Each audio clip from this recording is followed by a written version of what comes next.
as soon as we have the judgment or the ruling of the court, we will share it with yourselves. Temkosi, if you could just apply the agenda for us.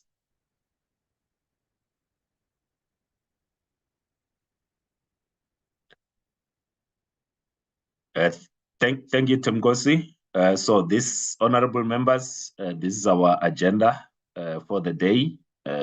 You will see that there's a slight swap of items from the one that was circulated earlier, which had as item number 4 the consideration of the terms of reference. So we just brought the item on the evidence leaders before that, because the one on the evidence leaders is not long. It's a short item, and we can deal with that matter as quickly as we possibly can, and then that will then be followed by the consideration of inputs on draft terms of reference. So it's just the change of orders, so we did not change the items to be discussed today. I see the end of Honorable Swart. Good morning, Chair, and morning, colleagues. Chair, we forgot to pray, but that's we can do that another time. But I just wondered whether we would go beyond the time today, given that the draft terms of reference are, the matrix is more than 114 pages. If so, I might need to tender an apology if we go beyond 1 o'clock. Thank you, Chair. Thanks very much, Honorable Swart, and thanks for always reminding me to stay true to what we had resolved in terms of the need to start our meeting with a moment of silence. That's something that I have to ensure that it happens. I see you, Honorable Litchfield. If I can just ask honorable members, as we have been diplomatically reminded that we're supposed to have started the meeting with a moment of silent prayer or meditation, as we had resolved in the last meeting. If we can just observe a moment of silent prayer and meditation, then we'll proceed with the meeting.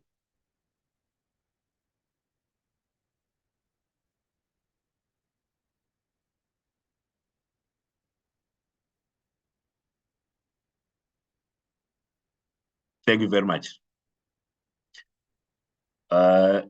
Honorable Litchfield. Thank you, Chair. I think, like Honorable Swart, if we go beyond the time, I will ask to be excused. I have a joint sitting at 2 at the Pan-African Parliament. I actually have one even this morning, which I'm missing. Thank you, Chair. All right, thanks very much. So yourselves and Honorable Swart has moved ahead. I wanted to come to item number 2, which is apologies. Ask Temkosi if we have received some apologies, but noting the apologies of Honorable Litchfield and also the apology of Honorable Swart, in case we don't finish by 1 o'clock. Temkosi, if you could just go through the apologies. I see the end of Honorable Daniels. I'll come to you, Honorable Daniels. If you can just get the apologies first, unless if this is a point before apologies. Honorable Daniels. Good morning, Chairperson. Good morning, colleagues. No, Chairperson, I will wait until you give me the opportunity. Thank you. Thank you very much. Temkosi, apologies received? Morning once again, Chair. No apologies, Chair, except that Ms. Mpapane is still trying to join the meeting and I'm assisting her. That's all. No other apologies, Chair. Thank you. Thank you very much. I'm in the meeting, Chair. Thank you. All right. Thank you, Honorable Mpapane. Honorable Daniels. Yes, good morning, Chairperson, and thank you. I also just want to tender an apology should the meeting exceed, which I expect is going to happen beyond 1 o'clock. Thank you, Chairperson. Thank you very much, Honorable Daniels. If we all be considerate with the time, we'll finish at 1 o'clock. But if we give long speeches, we'll go beyond 1 o'clock. But those 3 departures in case that we don't finish the agenda by 1 o'clock will be noted. So let's note those apologies, honorable members, and then move to item 3, the tabling of correspondence since our last meeting. Temkosi, if I could just ask you to table the correspondence that we have received. Thank you very much, Chairperson. Chair, the correspondence is from our last meeting, which would have taken place on the 24th. So on the 25th, the first correspondence to come in would have came from the MK Party. It was a formal nomination of an evidence leader. However, on the 30th, we received another correspondence from the MK Party wherein they withdrew the nomination of the evidence leader and replaced it with another senior counsel as per what is on the screen. And then, Chairperson, on the 1st of July,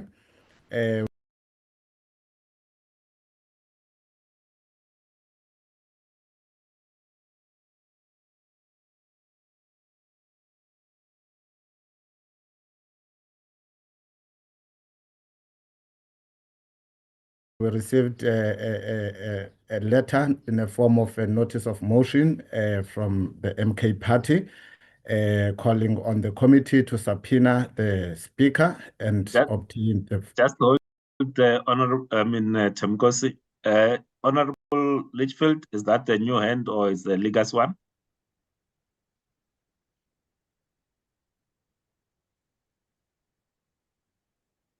I think it is a legacy hand, Chair, because when you asked me to do correspondence, it was up already, but we'll wait for the confirmation. All right, there's no confirmation, and once we deal with this, I'll just go back, honorable members, slide back to ask that we adopt the agenda before we get to the meat of the agenda. Thanks. Continue, Temkos. All right. Thank you, Chair. I will lower the hand of Dr. Litchfield Chabalala, then Chairperson. Yes, Chair, to proceed, then I was indicating that the motion was calling on the committee to subpoena the speaker and obtain the full unredacted legal opinions and documents relating to the President's review application to ensure transparency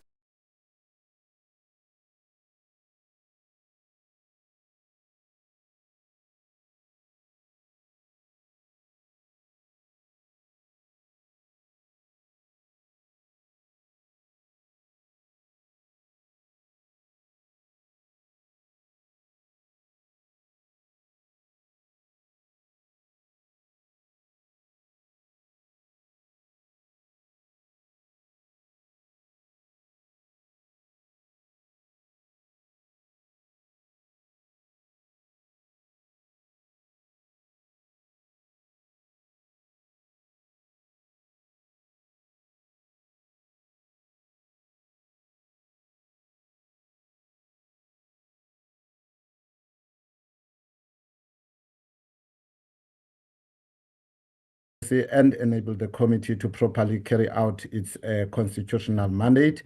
The chairperson responded to the MK Party's letter on the same day and advised that the committee's mandate was limited to investigating the Section 89 charges against the president.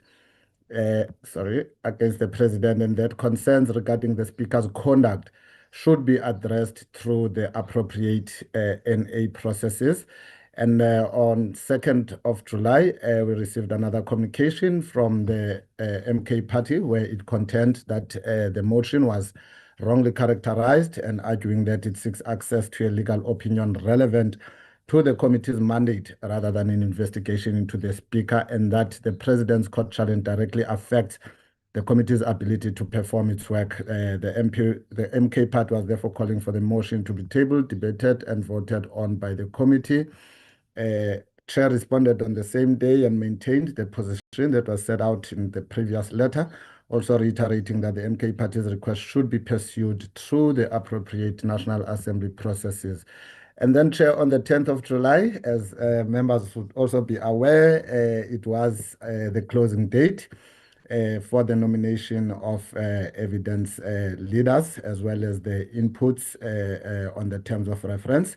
So the following correspondence mainly relates to that. Chair. It would have been a DA's formal nomination of evidence leader, wherein the names of Advocate Kate Hofmeyer, SC, and Advocate Cohen came up, and then Chair, it was the ATM's nomination of Advocate Goldberg, Senior Counsel, and then it was the IFP's nomination of Advocate Morane, Senior Counsel, Action SA's advocate of nomination of Advocate Hofmeyer, Senior Counsel, ANC's nomination of Advocate Zinzile Matebese, and just an omission that there's it will be reflected on the document that is to be presented by legal services on the matter. There is a second name of Advocate Taki. I just don't want to say Madima, yes, Chair.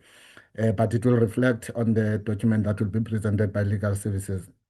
And then, Chair, we also received a nomination from the EFF, also of Advocate Morane, Senior Counsel, and also a nomination from National Colored Congress of Advocate Jamie, Senior Counsel, and Chairperson. The next correspondence would have been on the 14th of July. It relates to the same matter that was raised by the MK party. And the response of the chairperson was same. Chairperson sent the letter that would have been sent on the 3rd of July to maintain the position of the chairperson. And then on the 17th of July, we received a letter from Action SA. It was a request for the Section 89 to consider sub-disciplinary findings and related evidence in the Phala Phala Inquiry. And of course, the chairperson responded on the 20th of July and indicated that the correspondence will be deposited as part of the evidentiary record for consideration by the committee in the course of its work, together with any other relevant evidence placed before it. Also, the chairperson indicated that he intends to engage with the chairpersons of other portfolio committees that would have previously considered matters relating to the Phala Phala matter, with a view to obtaining any information that may assist the committee in the discharge of its mandate. Chairperson, that is the correspondence. It was shared. These letters were all shared with the members via email. There were too many, Chair. Sometimes when there's this number of documents, I don't normally put them on WhatsApp. So I would have shared them via email if members want to have a sight of them. Thank you very much, Chair. That is the correspondence before the committee. Thanks very much, Temkosi. Before there are questions on the correspondence, I will just ask for the retrospective acceptance of the agenda. If someone could just move retrospectively for us to accept the agenda as it is. Honorable Swart, are you moving? Yes, Chair, I move. Thank you. Thanks very much. Honorable Khakau, is that you seconding the agenda? I'm seconding, Chair. Thank you very much. Thank you very much, Honorable Swart and Honorable Khakau, for moving for the adoption and seconding.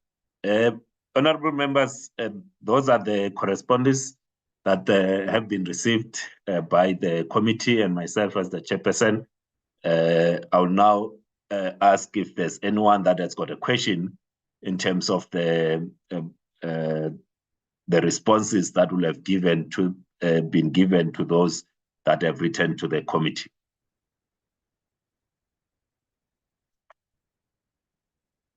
Honorable Dagmo. Thanks very much, Chairperson. Greetings to all on the platform.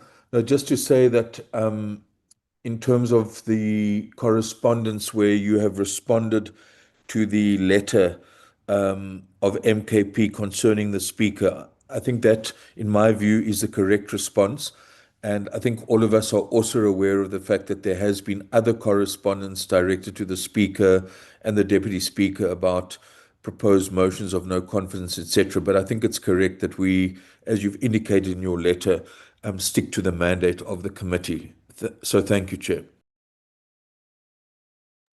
Thank you very much, Honorable Dagmo, and that's the position. that we also I articulated even when we met in June, that we need to stick to the mandate of the committee. Like this is a committee with a specific function. Our mandate is not broad. We are established to deal with effectively the motion that the Honorable Zungula tabled. So we have to deal with matters relating to the charges that are contained in the original motion, and that's how narrow our scope is. And I always want to say that let's not try to broaden our mandate beyond that which is contained in the original motion, but also what's contained in the independent panel report. And like I said, and I want to repeat it, if there are any unhappiness with the conduct, the actions taken by the speaker, let's use the National Assembly, and as if it relates to the use of finances and so forth, there's a committee in Parliament that looks at the financial management of Parliament. Let's use those channels, and let's not broaden the scope of this committee and make it a general committee. It's established to deal with the matters as contained in the original motion that was submitted by Honorable Zungula in terms of Section 89 of the Constitution. Thanks very much, honorable members. We'll now move to the next item, which is to deal with the nominations of the evidence leaders, the evidence leader, and then I'll ask Suen from legal to just present the report. We did circulate yesterday the list of those that were nominated and also indicate their availability or non-availability. Suen, could you please take us through the names of the evidence leaders that were nominated by political parties? So there's one name that was not nominated by the political parties. It was from myself, who then asked legal to cast the net a little wider and see if they could find someone outside of those that were nominated by the political parties, just in case someone says there's a name that was not listed in the correspondence. How did it make an entry there? It was my request to legal to just cast the net a bit wider. Thanks very much, honorable members. I'll now ask Suen Isaac from legal to present on that agenda item. Good morning, Chair and members. I'm just going to share my screen that has the list of the evidence leaders. Chair, we were requested to check the availability of the various legal practitioners nominated by the political parties to the committee that are serving in the committee. The process we used was to call the people and ask them whether they met the criteria that the committee had resolved against. The first person we caught on the list is Advocate Zinhle Matebetse, SC. He indicated that he is available and interested in serving as evidence leader, but he does have a very packed diary until November. The next person was Advocate Taki Madima, SC. He indicated he's not available. The third person is Advocate Kate Hofmeyer, SC. She is available. Advocate Eshad Cohen, we contacted him. However, he does not have enough experience. He is a junior advocate at present, so he does not have the required 15 years experience that the committee requires the evidence leader to have. So we have indicated he's not available. He would be available if he would be considered for the junior. Next person is Advocate Vuyani Ungawana. Chairperson, he indicated he is available. As per the requirements that's set by the committee, which is one of them being that the evidence leader must not have a real or perceived conflict of interest in respect of the matter. In our due diligence, we became aware of a case that he had, as an acting judge, he made a ruling and did refer to the matters related that were discussed in the independent panel report. We did put that to him, Chairperson, and asked him whether he felt that this issue would give rise to even a real or perceived conflict of interest. He did respond to us in writing, and his view was that he is not conflicted in relation to serving as evidence leader. He states that he's governed by Clause 58 of the Legal Practitioners Code. These public utterances in the judgment of Mogai and others versus City of Tshwane Metropolitan Municipality were criticisms of the legislature and not the president. And he also feels that he was vindicated by the Constitutional Court. He says that in any event, his views expressed on the Phala Phala issue are irrelevant. He points out the fact that the evidence leader is not required to find the guilt or innocence of the president. The evidence leader will be required to lead evidence. And he also refers to the case of NDPP versus Zuma, which the court said the motive of a prosecutor is not relevant to the lawfulness or unlawfulness of a prosecution. So in summary, he's of the view that although he's made public comments about the independent panel report and matters related to Phala Phala, he is not conflicted. The next person we contacted was Advocate Morani. He's not available. Advocate Doran Goldberg as well. He indicated he's not available. Advocate Ismail Jamie is available, and Advocate Pule Sileka is available as well. With regard to those counsel who are indicated they are available, as you would be aware, we would want counsel to comment in August, and most counsel already have predetermined dates, but the ones who are available can commence work in August while they still continue with matters they have already committed themselves to. So they will be able to start work in August.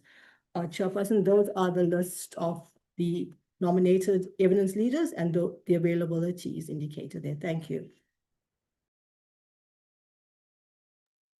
Thanks very much, Suen. Honorable members, that's the report based on the nominations that you had submitted, and I present the report to yourself.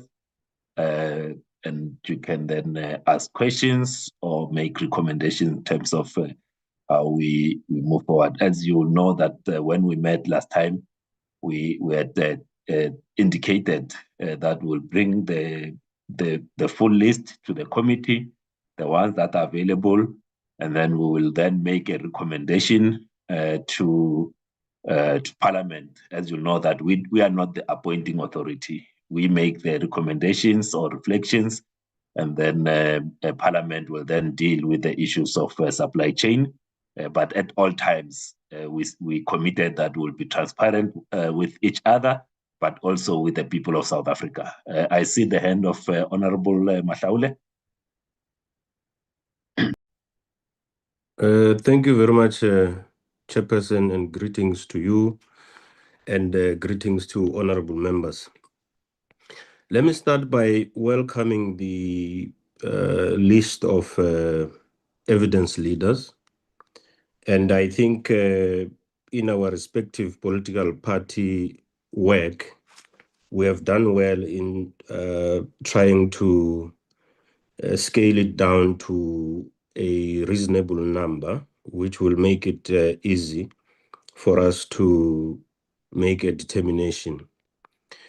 I just have a concern with the issues emanating from the due diligence that was done by the parliamentary legal around the name of Advocate Vuyani Ngalwana SC. He may have a view that is not conflicted, and that would speak to real, because we have real and perceived conflict of interest, and a person must satisfy the two. If he feels that he is not conflicted in real terms, and we come to a conclusion that we perceive him to be conflicted, I think that satisfies the view that may come to say he doesn't satisfy the issue of real or perceived conflict of interest.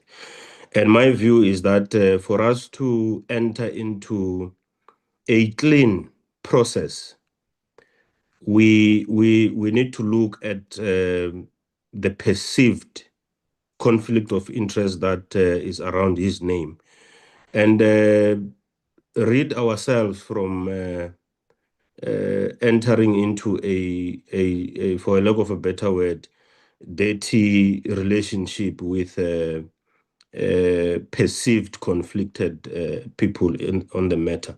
So I would propose that if it's supported, we eliminate the name and be left with names that will not create problems for us when we move forward. And that would say we are left with Advocate Kate Hofmeyer, Advocate Ismail Jami, and Advocate Pule Seleka. Now, we are meeting these names for the first time, and when I say for the first time, I mean formally. We may not know who Ismail Jami is, Advocate, and Advocate Pule, because we did not nominate them ourselves. They were nominated by some political parties. And we don't want to disadvantage these people because we have never seen them in a commission of inquiry like Advocate Kate Hofmeyer. And we want to suggest that maybe let's allow political parties to also do due diligence on the advocates, maybe extend it with a 48-hour, which is 2 days, and it will be a Friday, to satisfy ourselves that we know, so that when we engage with political parties, we don't engage from a disadvantaged point of view. And that will assist us, Chair, because you mentioned that the judgment of the Western Cape High Court will be released on Friday. Maybe this exercise may be as futile, depending on the judgment. And if the judgment says we proceed with determination. So that's my proposal, that let's extend with 48 hours, and also allow other parties who may want to nominate others, because we didn't know some are not available and so forth, to do so and move forward. There are two proposals: extension and the elimination of Advocate Ngalwana. Thank you very much.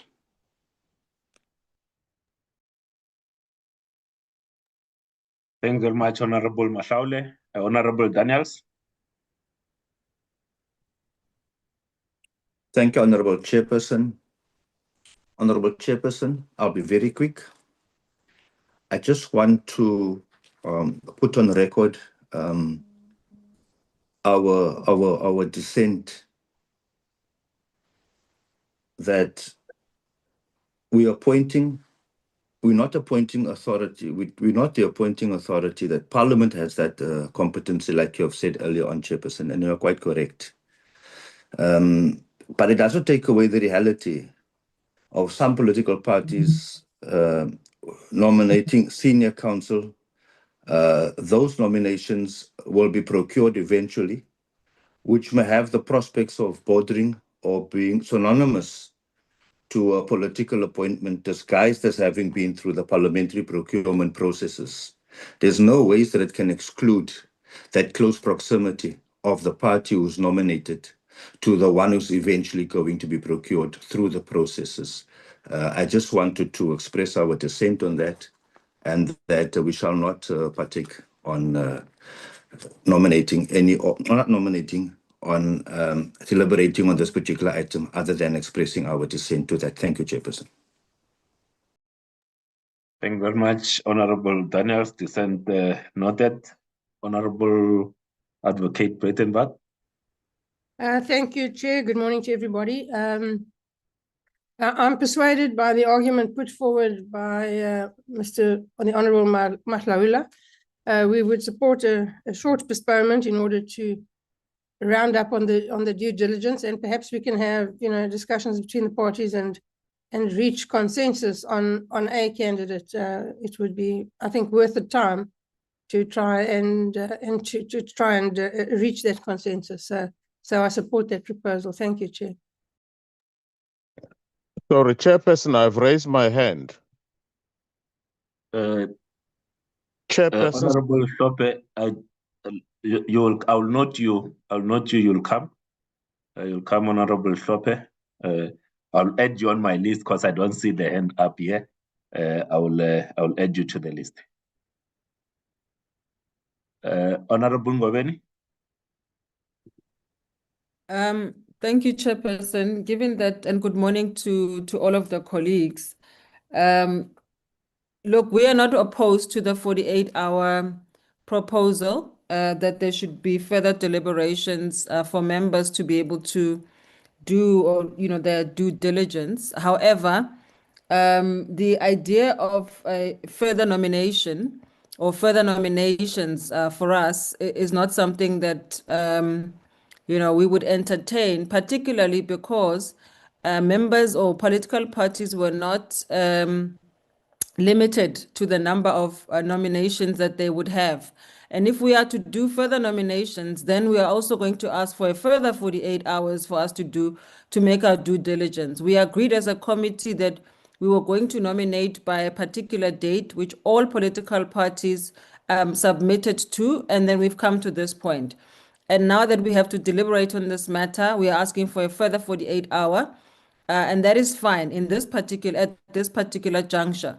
But we would not support that there should be any further nominations. We've got 4 names to work with.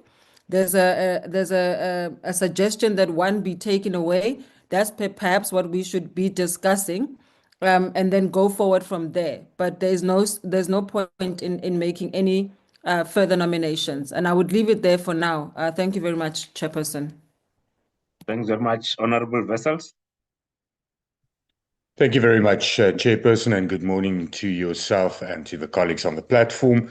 Chair, I also agree with the proposal that we give ourselves 48 hours to do due diligence, but I also agree with the proposal that we should be left with 3 names to choose from, and that we should eliminate the one as alluded to, and that we should deliberate further and do our due diligence on Advocate Halfmeyer, Advocate Jamie, and Advocate Seleka, and that there also should not be any further nominations. I don't think that would be proper. Thank you, Chair.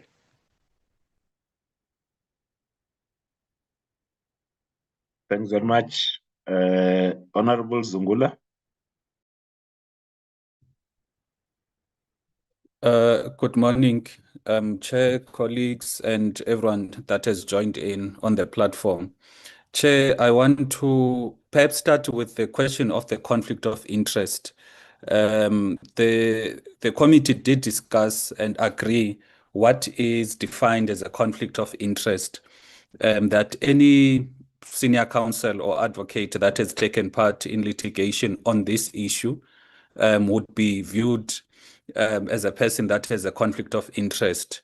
In the event that perhaps advocate so-and-so has done litigation for party A, party B, for the president, against the president, that should not be viewed as a conflict of interest. So I think, Chair, let's just stick to what previously we had agreed on what is characterized as a conflict of interest, because that discussion amongst ourselves dealt with both real and perceived conflict of interest. The second issue I want to raise is that once there is over 55% of the people that are nominated that are not available, it raises some concerns whether are we having a pool that is enough to choose from, particularly because political parties, when they nominate, because they do not have any form of relationships with the people that they nominate, they would not have known whether they are available or not available, which then needs the committee to understand that having 55% of the people not available, it's something that we need to agree on the proposal by the ANC for an extension for Friday for new names. We can do it very easy, Chair. We can agree that Friday must be the new names. Between Friday and Monday morning, the legal team from Parliament is able to ascertain availability and all of those administrative issues. And then we get even if you don't need to call a meeting, you can just send us the names of the people that would then be available on Monday. Then when we meet, let's say next Wednesday, we come for a decision, especially in light of, firstly, 55% of the people nominated are not available. The second issue is that there is a name of a person that is available, and that person, the senior counsel, is a person that, according to the definition of a conflict of interest, there's no conflict of interest. However, the discussion today is to say he must be disregarded as someone we can choose from. So in light of those realities, we are supportive of the proposal to move the extension to Friday with new nominations. By Monday morning, we get the final list, and between Monday and Wednesday, as a committee, as parties, we speak to one another. We agree on the final, on who we can nominate. We do our due diligence, and then next Wednesday we take a decision. Thank you. Thanks very much, Honorable Swart. Thank you, Chairperson. Firstly, to deal with the actual perceived conflict of interest, the advocate refers to Section 58 of the legal practice, where he is of the view that there is no conflict of interest. But I think given the importance of this matter and the fact that every step of the way we will be under legal scrutiny and public scrutiny, I think that whilst he might pass a legal test, I think the perceived conflict of interest referred to by our colleague earlier should possibly hold sway. And I think that possibly that in the draft directives refers to real or perceived conflict of interest. And I think that is something we need to consider very seriously. Secondly, when it comes to availability, I think the criteria should be from August, obviously understanding when it comes to senior councils, they would have matters. And I do understand the concerns that 55% of the nominated members or senior council are not available. So I would support an extension for new names, given the fact of the importance of this matter in the public domain, the fact that 55% are not available. I would support that. I also support the fact that we can then consider by next week due diligence by parties, as well as finalizing the list by next week. Thank you, Chairperson. Thanks very much, Honorable Khadebe. Thank you very much, Honorable Chairperson. Greetings to you and greetings to honorable colleagues. Honorable Chairperson, I also want to express the IFP's support to the argument put forward by Honorable Mahlaule. I do not want to further unpack the proposal that he made, except to say that I'm rising to support his proposals. Thank you very much. Thank you very much, Honorable Hlophe. Thank you, Chairperson. Can you hear me? Loud and clear. Thank you, Chairperson. Good morning to you and to honorable members. Just 2 quick points. The first relates to the proposal that has been made by Honorable Mhlaule of the ANC makes eminent sense. The pool needs to be broadened, and the only way to do that is to give ourselves a little bit more time. So, you may find that there are other advocates that are readily available that will not be perceived one way or the other to be in favor of this or the other side. So I support wholeheartedly the idea of an extension by a further 48 hours.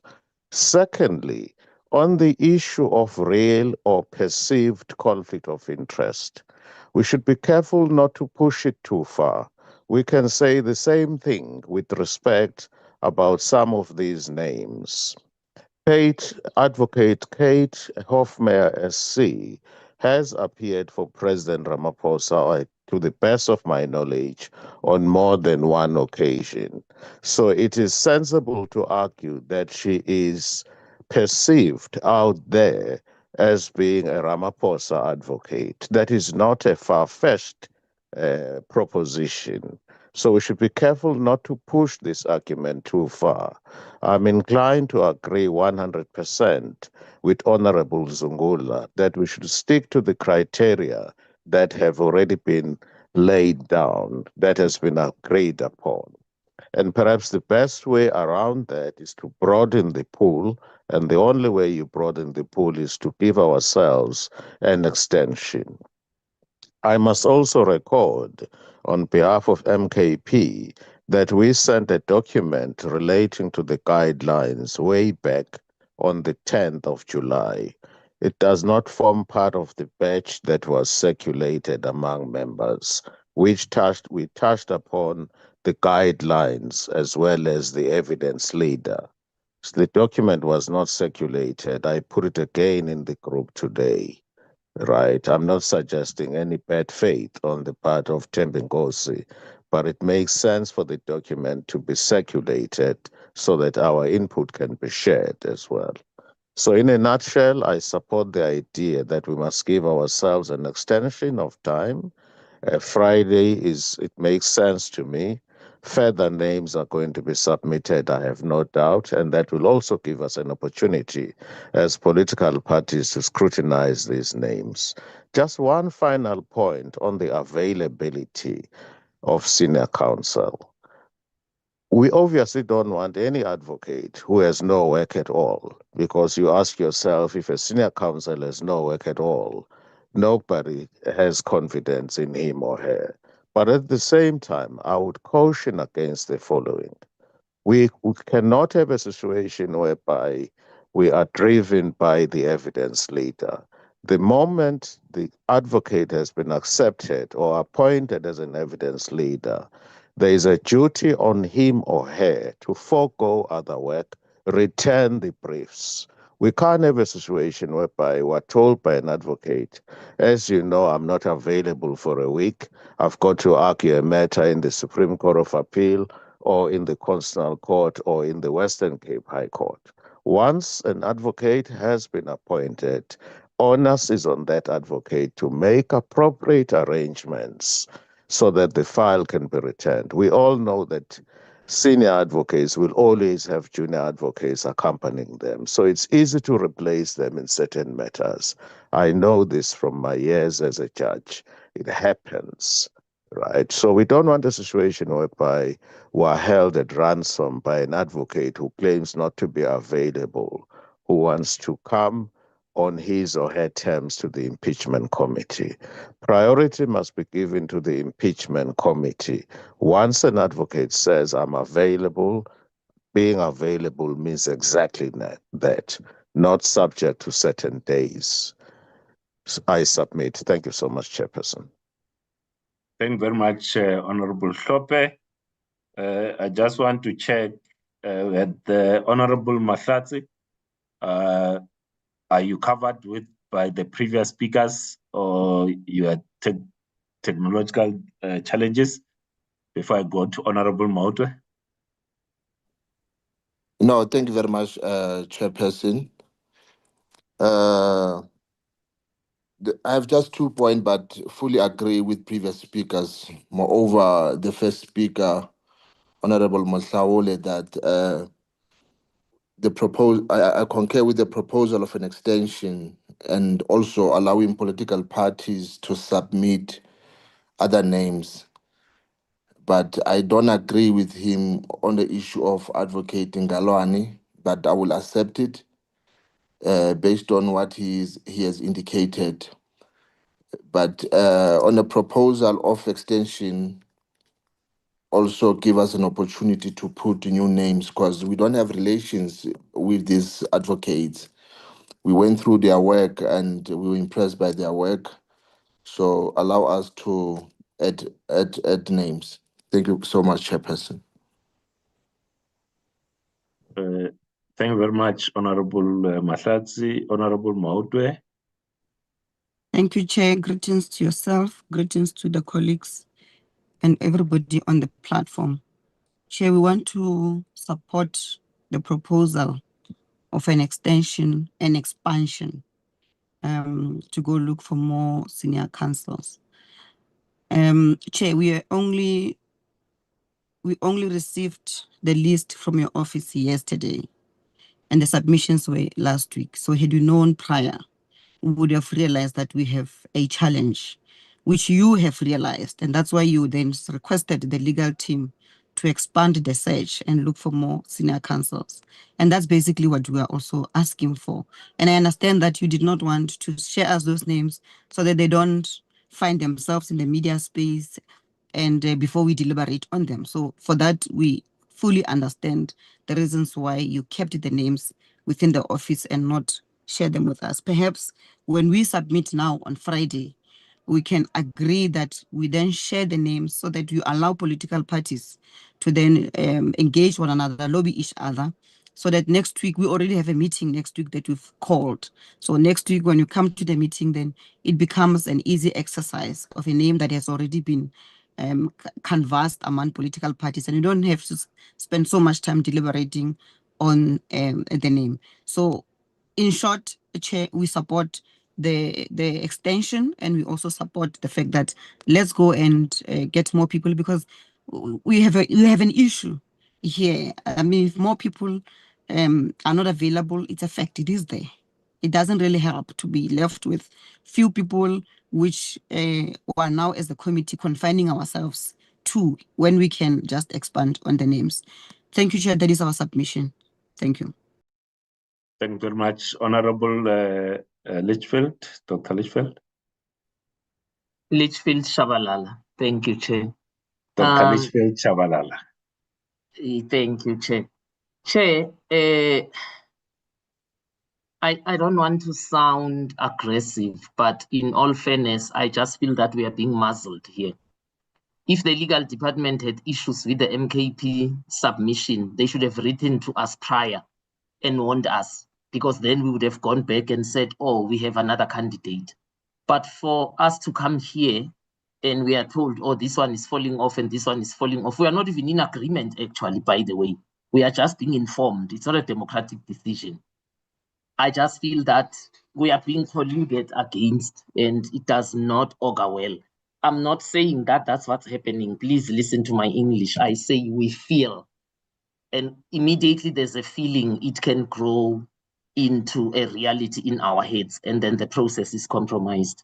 They truly should have informed us, not come here and tell us your candidate is disqualified and the process is closed. We are moving forward with the names that are given on the screen. So all the honorable members that spoke have covered me, except for Honorable Khatebe. I propose an extension beyond Friday. I think I propose a 7-day one. So I think we should agree. There are two proposals on the table. Some are saying by Friday and some are saying 7 days. I think that's what we should vote on. But yeah, I agree. What we are doing right now is a process called settling. we are settling for the names that are here because some are not available. We are not sure if that's the best of the crop. We are just settling. So yeah, I think I want to propose that, Chair. And I don't know, for me, Friday is neither here nor there. I'm not sure this is the platform to discuss it, but it's neither here nor there. There is no lower court that can revoke the decisions of a higher court. It will go into the Guinness Book of Records. So however we look at this committee is going to continue. Thank you, Chair.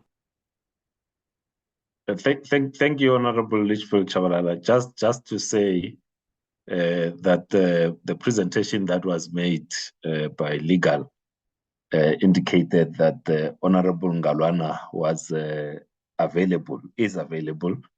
They raised the point. Remember what we had asked was amongst the criteria, there was the issue around the conflict of interest. It would have been unfair on their part, having discovered something, not to raise it with the committee. So legal has not made the point to disqualify anyone. That's why from a legal side and also from myself, he's on the list, listed as available.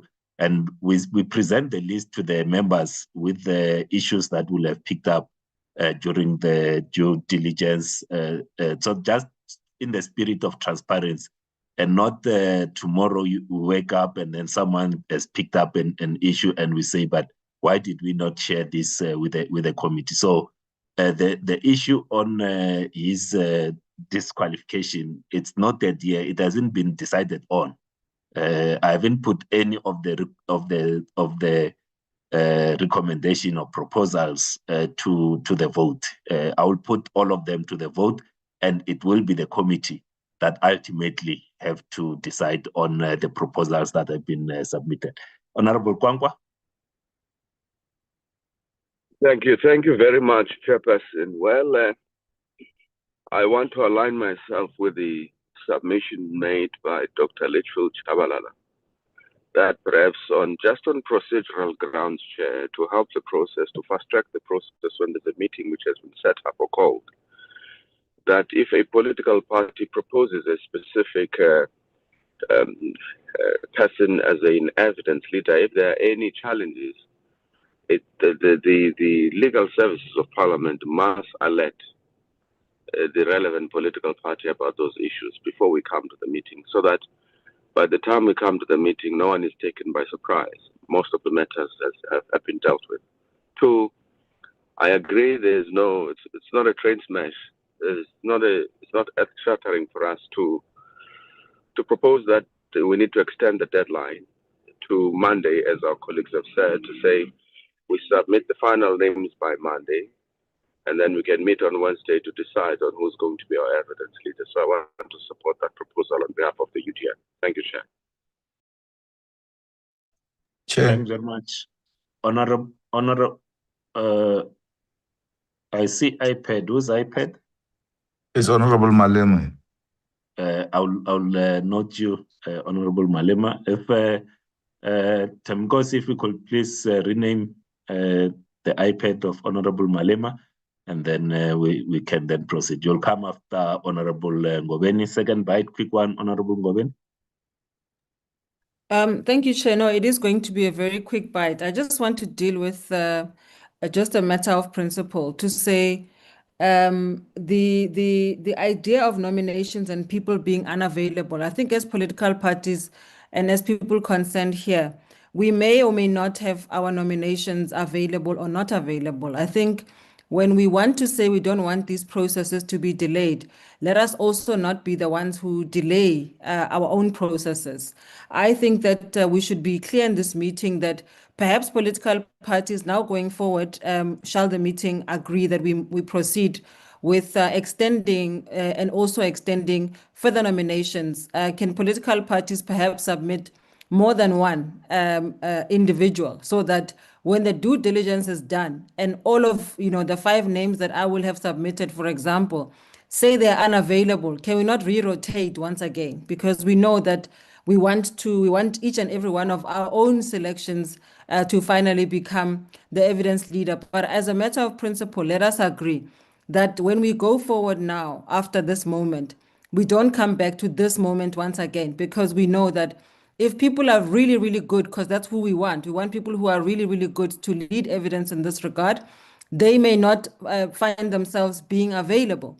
And so for me, it is that, and I just wanted to assert that, and also to remind the meeting that there was never a limit on how many names could be submitted. I just wanted to make that assertion and that point. Thank you, Chair. Thanks very much, Honorable Malema. No, thanks very much, Chair, and good morning. I just want to touch on 2 points which were made here. One is that you asked the staff members to make a nomination, to look for a nomination and make a nomination or something like that. That is not the decision of the meeting. You come from a political party. And if you want to make a nomination, go to a political party and make a nomination.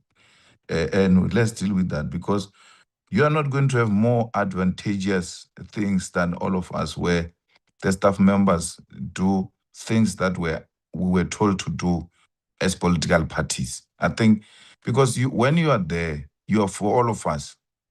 And therefore, whatever resource you use there, you're using it on behalf of all of us. This thing that the chairperson is going to look for, what knows, we didn't say chairperson, because when we say chairperson, it means it's us. So it was wrong what you did. It must not be repeated. If a resolution says political parties, let it be political parties. If a resolution says the chairperson of the committee, together with political parties, shall look for evidence leader, then let it be done like that. I think we must not have a confusion when it comes to that. The second thing, there was another illiterate input which was made here, that when a person is nominated by a political party, that person will be aligned with that political party throughout this engagement. That's so illiterate. I mean, if you know how legal practices work, you should be ashamed to even suggest that. Because let's take, for instance, Advocate Ngai Toby. He has been representing EFF, he has been representing ANC, he has been representing different kind of people. Today, when you appear before the Constitutional Court, are you going to say this person once represented EFF, ANC, therefore they will always be aligned? It's so uneducated, and therefore it doesn't mean anything and not worth even being said on a prestigious platform like this one, Chair. But otherwise, I agree with almost everything that comrades have suggested, especially that we submit the names Monday. And I will suggest that when names are being suggested, let them be pushed to other political parties. If I say I nominate so and so, obviously I'll send to you and your staff members, Chair. And then your staff members do not have to wait for Monday. They just have to send to all political parties. Please find, or you can drop it in the group, please find the EFF nomination for evidence leader. So that we don't see those things for the first time. When we come, we all had an opportunity to make a preliminary investigation on these individuals. Thanks. Thank you very much, honourable members, and thanks for the inputs. So there were a number of proposals. One that seems to be finding a lot of favor is that there's an extension insofar as allowing political parties to submit further names, but there's a disagreement or varying takes in terms of what the deadline should be. With those that the original proposal was 48 hours, which means it's by end of business on Friday, which allows the legal team to check availability and also due diligence, and to have that report both in terms of availability and any matters of due diligence to serve to be submitted to members by Monday, so that by the time we meet on Wednesday, at least members have had sight in terms of who's available, who's not available, but at least 48 hours before the meeting. So that's the first proposal. The second one is that the nomination be closes on Monday, as I hear you correctly, Honorable Malema, that it closes on Monday as the second one, and there was one which was asking for 7 days. So having accepted that the majority of members are agreeing on the extension, which deadline would you then propose to be the one? Having gone through this together with legal, I will say that the 48-hour allows enough time for legal to reach out to the evidence leaders nominated and get back to the members by Monday. If we push it to Monday, we might get here on Wednesday and ask for further time so that there's internal lobbying of within political parties. And I will maybe suggest that we take the 48-hour until Friday, but I'm open for those ones that feel that it should be Monday to indicate as such, unless we happy with 48 hours until Friday 4 p.m. and give legal the weekend and Monday morning to check availability. At times, it's not as quickly as the making a call because the senior counsels that will have been nominated also need to check their diaries to ensure that they give the right information. It might not be possible over the weekend. That will be my my submission, but allow Honorable Malema, if I think it was yourself and Honorable Kwankwa that suggested Monday. Is it fine if we put it for Friday, 4 p.m. as the closing date for further nominations?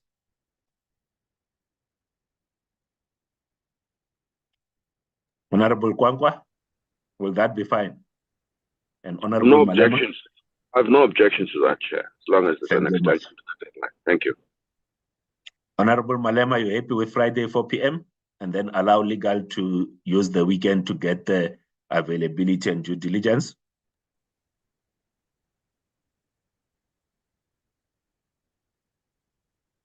I will. Honorable Litchfield Chabalala. Thank you, Chair. Seeing that they are going to use the weekend anyway, for us that wanted Monday, could we say by Friday 1800, not 4? I mean, what are they going to do between 4 and 6 anyway? You can just give it till 6 that evening. All right, 6 p.m. on Friday, but let them come as quickly as possible between today and Friday, 6 o'clock, so that if there's a nomination that comes today, that check of availability and due diligence can begin. Honorable Ngowe? We support Friday's deadline. Thank you, Chair. All right, thanks very much. So Friday deadline, 1800 hours is supported. Can it be noted as such? And then the second issue, as it relates to the perceived conflict of Advocate Ngalwana SC, it was raised by Honorable Mahlaule and it was supported.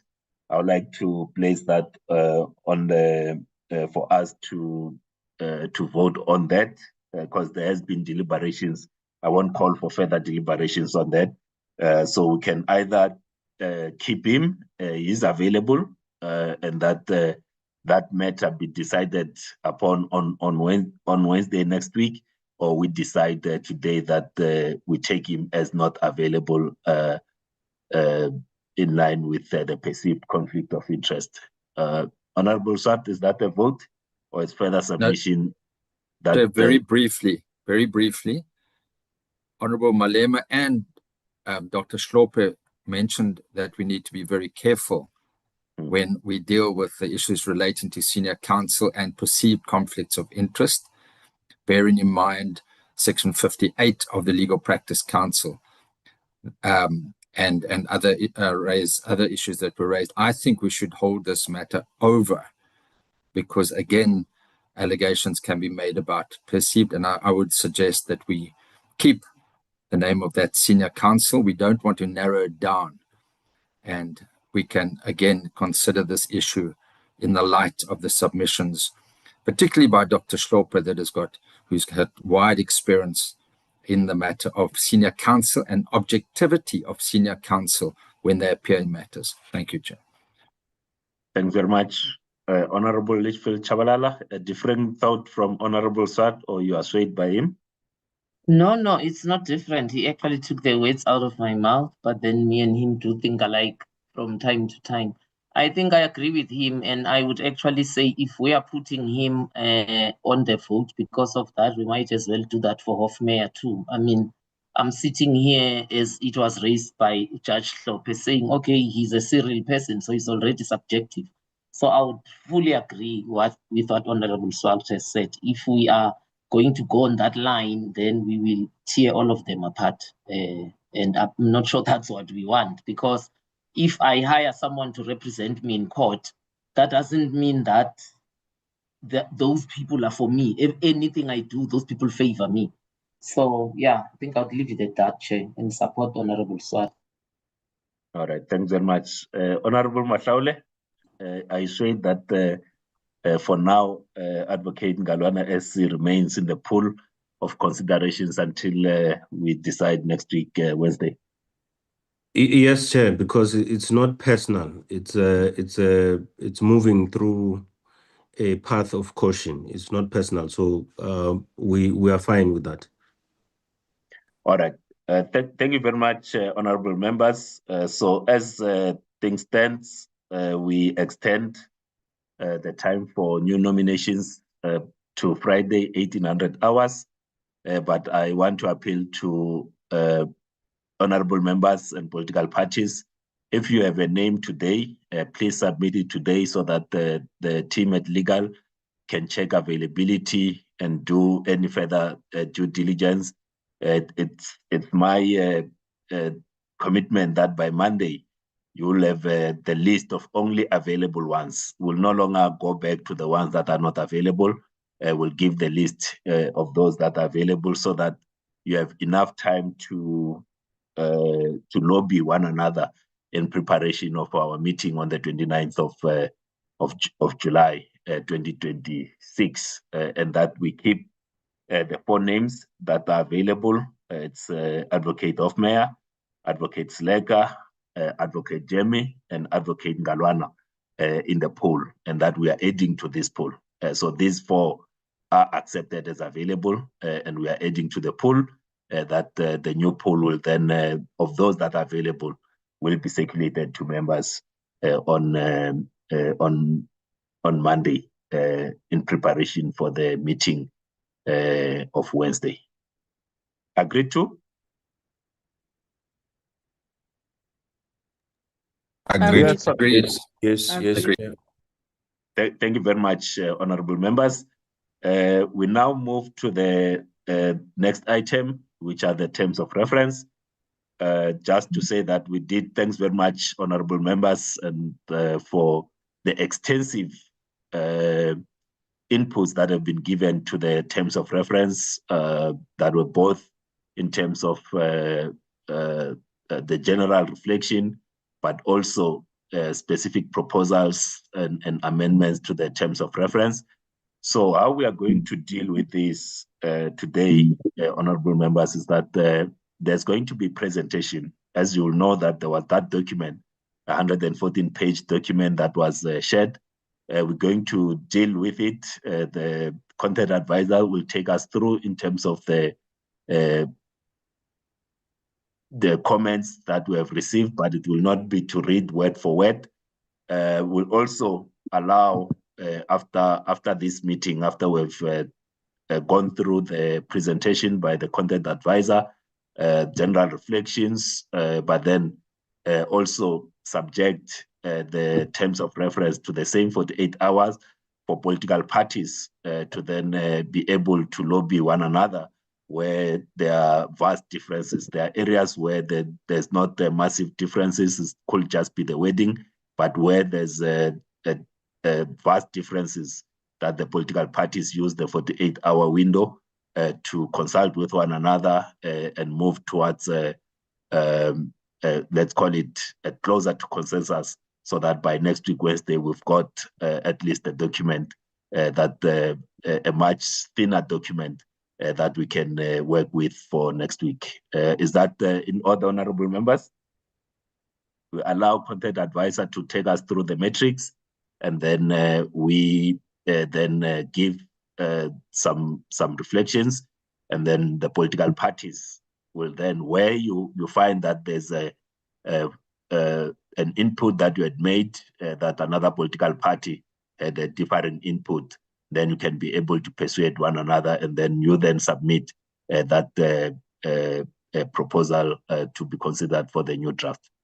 Honorable Swart. Okay, thank you.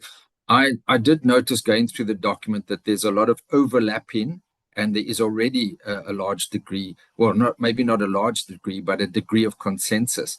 And I'm not sure if it would help the process once we've gone through the presentation to note where there is already an alignment between certain parties. I think that might help us as well, Chair. Thank you. Thanks very much, Honorable Swart. That's the idea that where there's emerging consensus, we need to move towards that. But where there's divergence, then we try to move towards the center. Honorable Hlophe, did you unmute? You wanted to say something?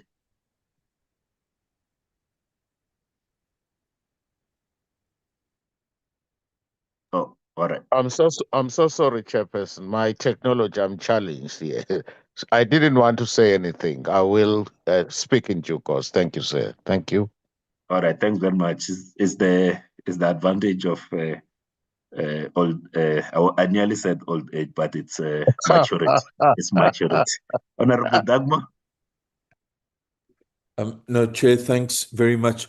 I just think I hear your proposal around anticipating another 48 hours, but I would suggest that we do as you've suggested, Chair, where we hear the content advisor, we have broad reflections. We might feel that we need another day or two. We might feel Friday is fine. So I'm just appealing that we reserve that decision about how much time we might need until after we've had the reflections. Thanks. Thanks very much, Honorable Dagmo. I will now invite Advocate Nell to just take us through the metrics, and just to say that you don't have to read word by word, Advocate Nell, just indicate those areas that members need to note. Thanks very much. Over to you, Advocate Nell. Thank you, Chairperson and members. I am sharing the full screen. So on the left-hand side, members will see the terms of reference that was sent. And on the right-hand side is the matrix. I do apologize that we did not have the MK party submission on the terms of reference. I worked on the documents that were sent to me, and that was those 8 submissions listed there. Chair, I see there's hand raised. Just hold, Honorable, just hold Advocate, Honorable Litchfield Chabalala. Chair, thank you. I think I was waiting for you to say something. The MKP input is not included in these terms of reference. How are you going to deal with it?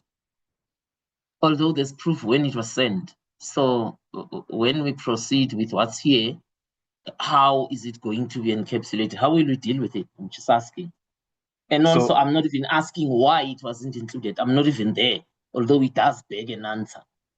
Yeah, we will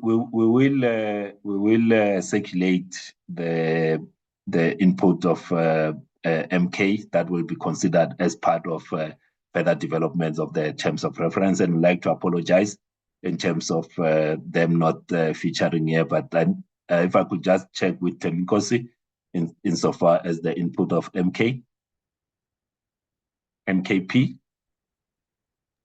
Thembinkosi.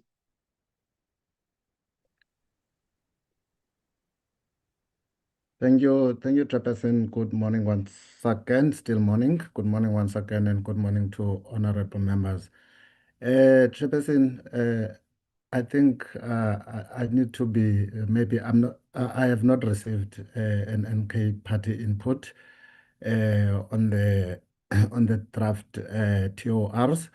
I have received an input on the evidence leaders, which I read as part of the record, and yeah, that is in relation to this one, Chair. That is the 8 as it is going to be presented by Advocate Nell that I have received. Thank you very much. All right, can we just double check Temco's together with the MKP, see where the line could have broken, but we'll circulate as soon as that line is unblocked to honorable members, and it will form part of the next round of the inputs. And I'd like to apologize if the error is on our side. We'll correct it. Is that fine? Can we proceed with this letter as we investigate where the document could have been sent? Because it's possible that the document that you're referring to might be the one that was deposited this morning on the group. Just need to be sure where it got missed in the process, but we will include it in the terms of reference. We'll definitely not exclude it as we develop the terms of reference. Thanks very much. Advocate Nell, please proceed. Thank you, Chair. Then, following the discussions last week, Chair... Just hold. Honorable Litchfield Chabalala. Thank you, Chair. The TORs are in the same document that he says received. If he had read it to the end, he would have seen them. But yeah, it's water under the bridge. I think, as you said, you will circulate them. We can proceed. Thank you. Thank you very much. Advocate Nell, proceed. Thank you, Chair. Yes, members will see in the old document where it said detailed rules, that will be changed because of the agreement that the committee had on the 24th to change that reference to terms of reference. And that was very well captured in the full, the lengthy submission from the EFF where they made those corrections in their document. So that was a standard that was already agreed to on the 24th. And then, Chair, a number of the submissions requested the replacement in the document of the acronym para for paragraph with the full word paragraph to be used. It does make for better reading. And then, Chair, there were different views expressed, especially regarding the time allocations. I will get to those when we get to that paragraph 16 or chapter 16, as I indicated it in the matrix. That's different proposals on the timeframes for evidence leaders' presentations, as well as members' questions. Chair, that first section, as we indicated, it's just the general comments. There was additional proposals, which we will consider last once we've gotten through the content, but I just captured them first in the matrix so that we have them all there in the up front. Some additions proposed by the ANC and then also by the EFF.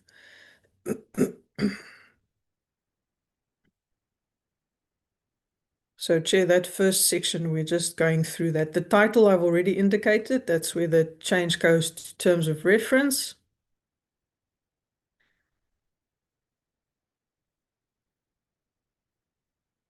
And that is also supported by the IFP submission and the consequential changes that need to happen. Chair, then getting to the definitions. The first proposal in the definitions or for the definitions is a request to add a definition for sufficient evidence and prima facie evidence. So that was the first proposal we had. In terms of the ATM's proposal, that the definition for relevant motion should be amended.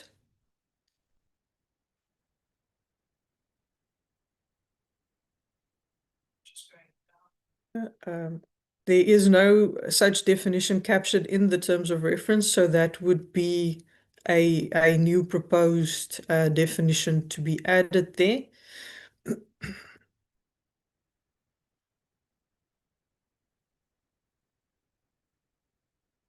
then also a definition for impeachment motion to be added in terms of that definition proposal.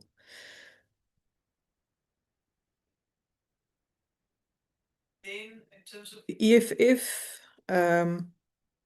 the submission on the definitions is to add a definition for assistant evidence leader.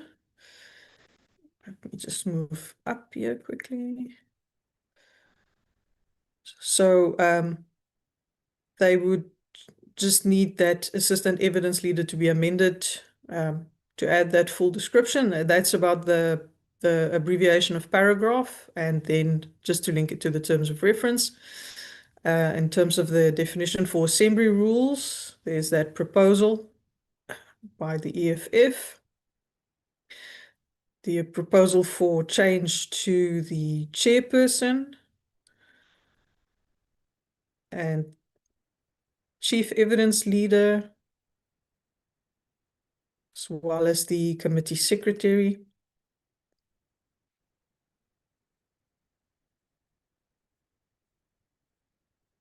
The definition for day, Chair, I think it's the capitalization of the word day, because in the terms of reference, it's a small letter.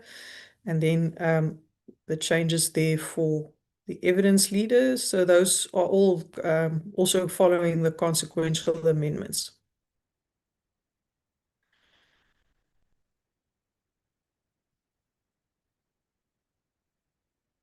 Then also some changes proposed to general section 89 rules definition.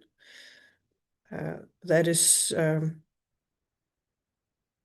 more linked to that footnote as well.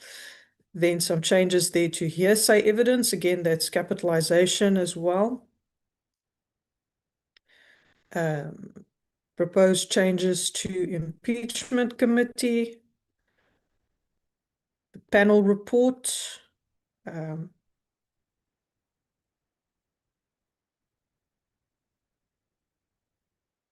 definition of present, president's representative.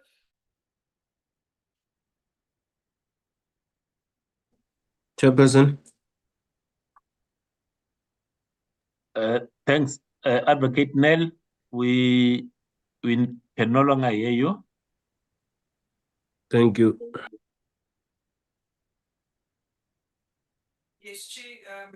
After the president's representatives definition, there's the section 89 inquiry definition, where there's a change proposed, as well as the section 89 terms of reference.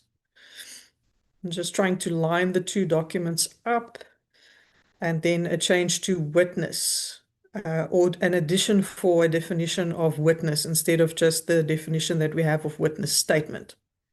So the additions here, Chair and members, is for witness, forensic investigator, and the customs control expert.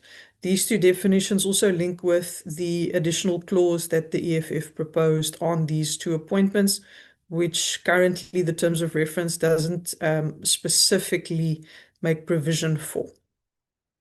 Chair, and then just further definition amendments is from the IFP that policy holidays, where that was a spelling error that needs to be corrected to public holidays, and from the NCC a definition on what would constitute sufficient evidence. So, Chair, I'm just going to pause here for consideration of the proposals regarding the definitions before going to number 2, the legal framework. Advocate Nell, you can proceed. and then we'll take the reflections later on. Will do. Thank you, Chair. Then for the second chapter or paragraph of the document, Chair, is the legal framework. On this one, Chair, there's a lot of references to legislation as well as the rules of the House. So we must just be cautious when we are proposing amendments here that these amendments do not seek to amend legislation that is currently in place or the House rules, because we cannot amend those House rules. But the first ones that we had is from the ACDP. These are additions to the full set of the legal framework. Current ones are only 2.1 to 2.6. So they propose a new 2.7, 2.8, and 2.9. So the first one is on interpretation, as well as the nature in terms of the inquisitorial nature of the committee, and then the interpretation applied in a manner that facilitates effective discharge of the NA's constitutional responsibilities. So those are proposed additions to the legal framework. In terms of the ANC submission, they supported it as it is. In terms of the ATM, members would have seen in some of the general comments, some of those aspects highlighted in general will possibly flow through over to this section as well, but it wasn't specifically linked to a clause or a paragraph in this section. But the first is to expand on what are the powers of the committee. That could be an aspect that one would add, as well as indicated earlier in the general comments, and the objective of the committee, which is not specifically outlined in the terms of reference. So the nature and purpose of the proceedings, that's a proposed addition that would fit best within the legal framework section.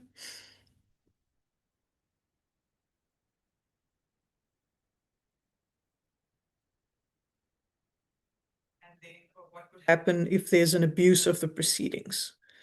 The constitutional threshold consideration would also be an addition to this portion.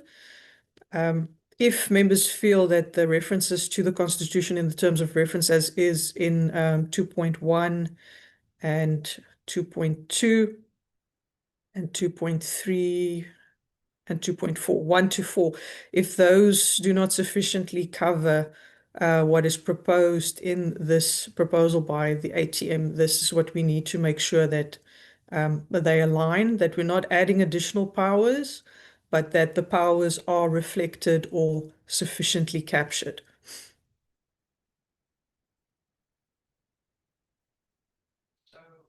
That this next one was serious misconduct, and that is what would be defined as serious misconduct for consideration,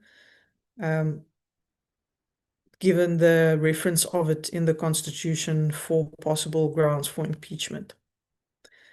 The submissions from the EFF were indicated as track changes. So in terms of this one, members will see the blue line there between 56 and evidence. Based on the EFF submission, that's a spacing that has to be corrected.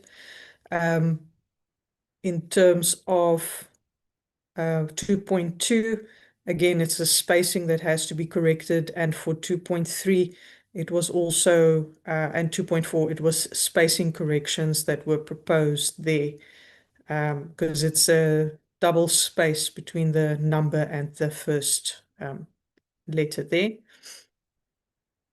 In terms of 2.5,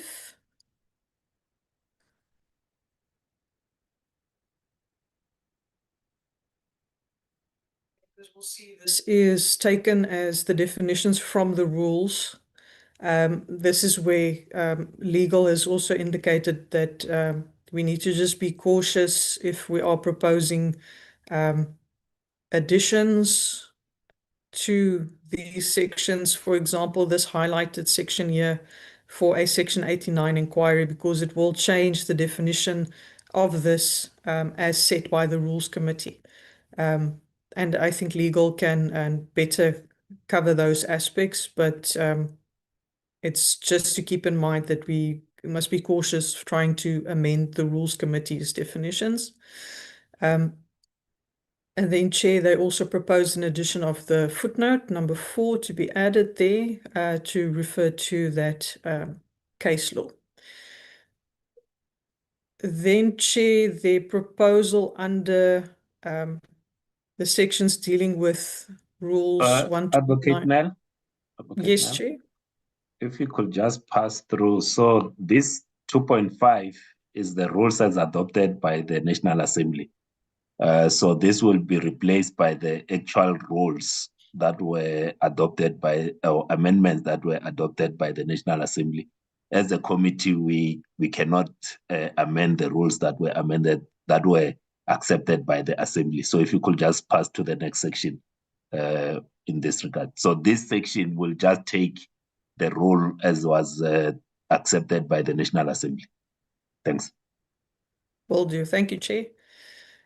Chair, the IFP's addition there on the legal framework aspect, it's just that they don't believe we need to restate the terms of reference because it's already operational in law. So there's differing views. Some parties want more information, more citations, where other parties say, since it's already there, we can just refer to, for example, the Constitution or the rules. We don't need to list all of it in the document. In terms of the submissions by the Patriotic Alliance, it's, again, linking up to the rules, but this one is more in terms of what the committee needs to confine themselves with. So that could link up with the proposed additions of the objective of the committee. Then presentation of the case. This is the sequence of how evidence will be presented. So this could be an addition, or this can go to section 16 or paragraph 16, where we speak to the evidence matters. The inquisitorial approach is just to make sure what that definition rolls through, and what does it mean to follow an inquisitorial approach. So, Chair, that was section 2. Section 3 is on the composition of the committee and the appointments of members. In terms of the ANC, again, because this is provided for in the rules, they indicate that it's not necessary to have it in the terms of reference. The EFF indicated the amendments to 3.1, and then they subdivided it with reference to the rules. So in terms of the EFF submission, it's to add those references to the rules that are applicable for the composition of the committee. So 3.1 will then expand according to the presentation with 3.1, 2, 3, 4, and 5. Then the term of office for the committee, they are providing a longer provision for that 3.2. So that is number 3. Looking at the meetings and quorum, the ANC again has indicated that it's provided for in the rules, not necessary to expand here. The ATM may have some of the general comments that were indicated above, under general comments in terms of how the meetings will be ran and the flow of the meetings that can be considered either here or under number 16. In terms of the EFF's proposal is to change 4.2 to read as follows regarding Rule 60 sub 1, and then to amend 4.3 by adding 4.3.1, a subsection dealing specifically with the meetings. And then also they propose the additions of 4.4 regarding the quorum, and that links it back to the rules. Those are those proposals for number 4. Under number 5, again, it's linked back to the rules by the ANC submission. Since listed under general from the ATM may impact here in terms of the decision making. In terms of the EFF submission, they proposed the change to 5.1. It's in terms of the wording used there, the way the impeachment committee takes it instead of the manner in which. And then they add 5.1 reference to Rule 129N and the Rule 1582D. And then they propose the amendment of 5.2 to say that the voting must be must occur openly. In terms of number 6 for the chairperson, the ACDP proposes a new clause to be added. So that would be the addition of 6.4 at the end to say that the chairperson's ruling shall be final unless overturned by a majority. In terms of the ANC's proposal, they again are suggesting that it's already captured in terms of the rules, so it's not needed to be added here. In terms of the election of the chairperson as well and the powers of the chairperson. In terms of the EFF submission, they propose amendments to 6.2.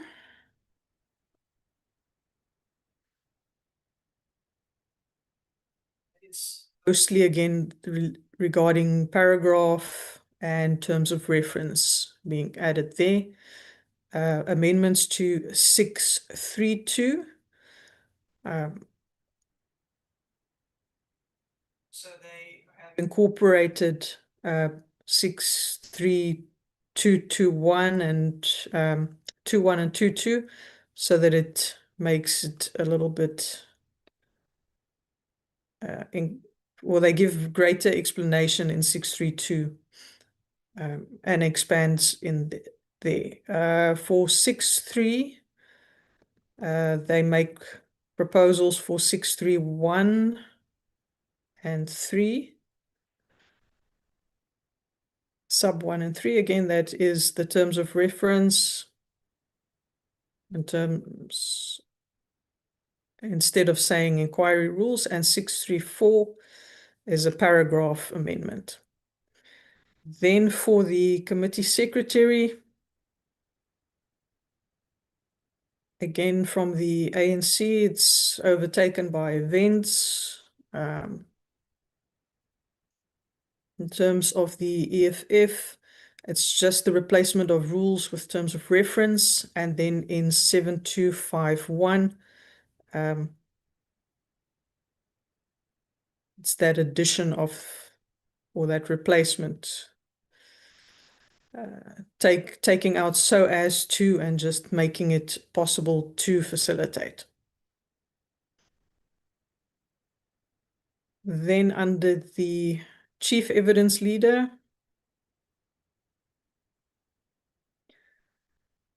the ACDP proposed insertions in 8.1.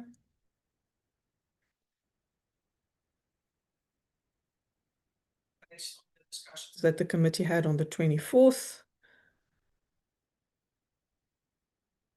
And then also for 8.7,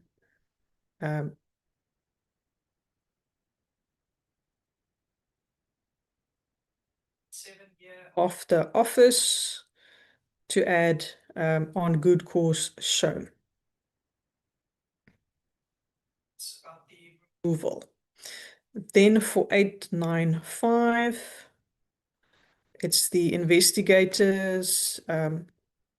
This is the proposal to add those additional capacities.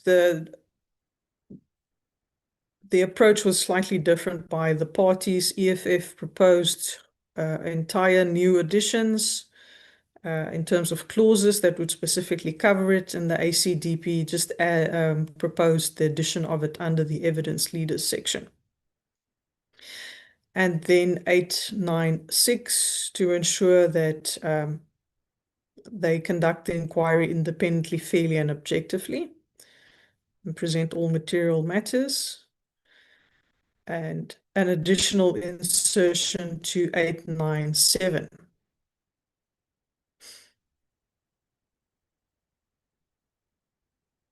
That's on participation by persons in the committee, witnesses being questioned, evidence being submitted, and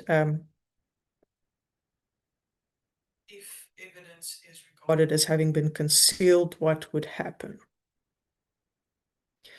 In terms of the ANC's proposals, they've indicated that some of it might be too prescriptive. As the evidence leaders may need to or seek to adopt their own approaches.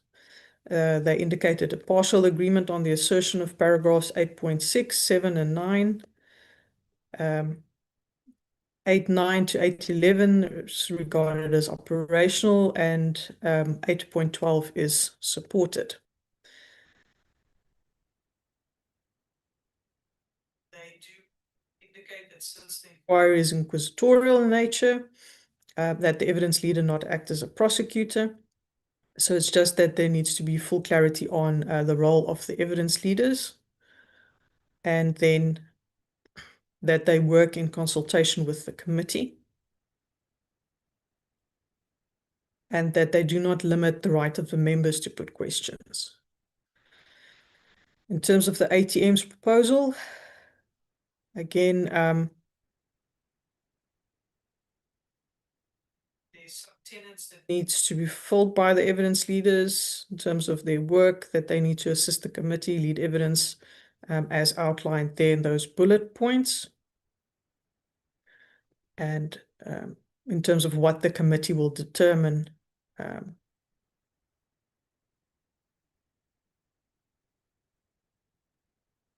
appointment of the evidence leaders, we are currently doing that process, but they do indicate those aspects appointed by Parliament. The independence of the evidence leader also links back to the ACDP's proposal on how they hold themselves to make sure that the wording is strong enough in the terms of reference. Additional proposals for disqualifying criteria for the appointment of the evidence leaders, and then on their declarations of interest and a duty of disclosure. Further aspects proposed for the consideration in the section that deals with the removal of the evidence leader and the constitutional role of the evidence leader.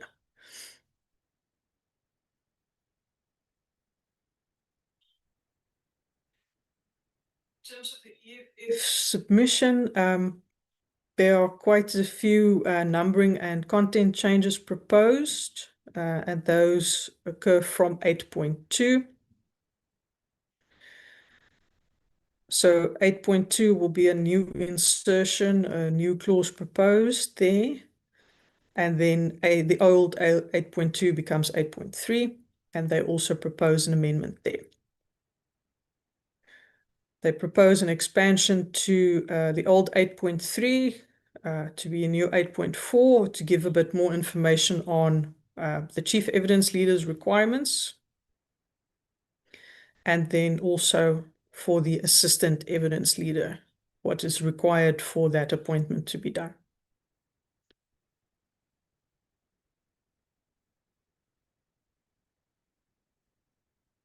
Just on 8.6, is a change to 8.5. 8.7 is also a change to the old 8.6.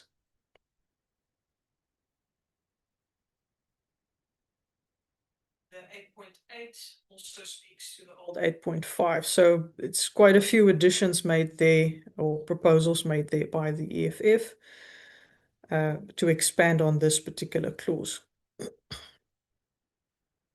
8.9 would be the old 8.6.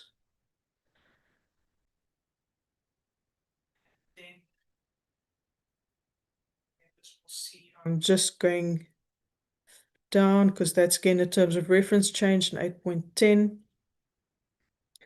The functions can be expanded by the committee from time to time. And then upon the appointment, the old 8.9 is reflected under the EFF's 8.12.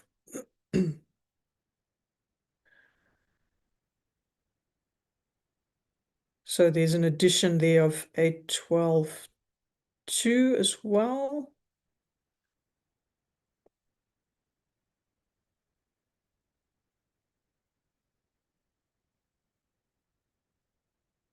The 8.12.2, which is the old 8.9.2, they propose the additions of number 3 and 4 as well. And then splitting 8.12.4 into 3 separate extensions. So the EFF's proposal expands the evidence leaders clause significantly.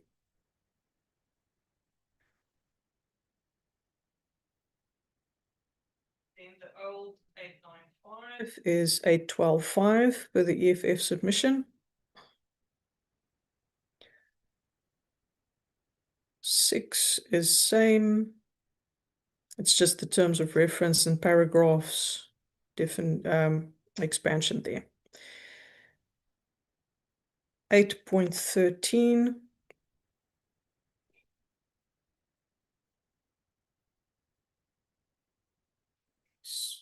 Point 13 speaks to the old 8.11.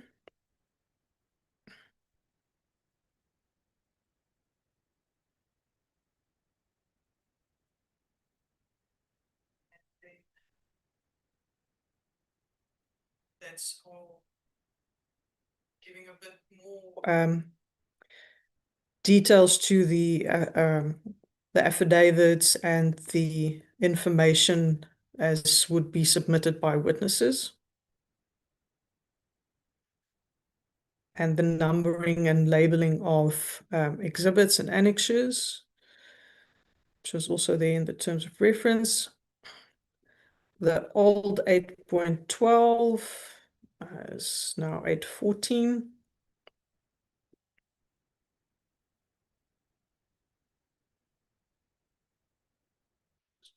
There's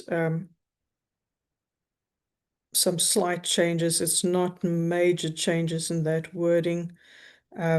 It's just an expansion with those other proposals on the rules and the terms of reference changes and the paragraph changes.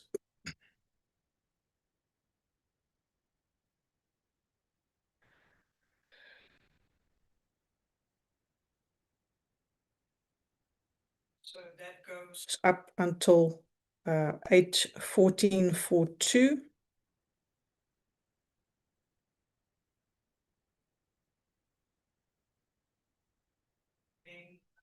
The NCC's additions. This is more regarding the appointment of the forensic investigators. So if we agree to have a separate clause on it as proposed by the EFF, then these proposals will have to be worked into that clause in terms of the appointment for the forensic investigators.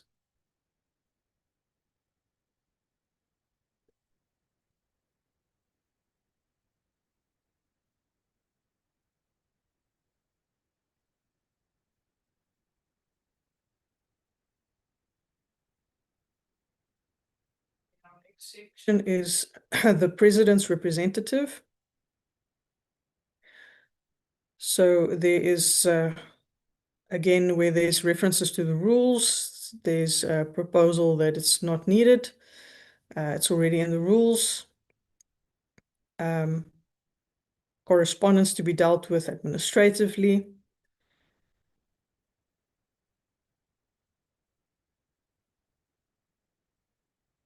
Participation by the legal practitioner representing the president.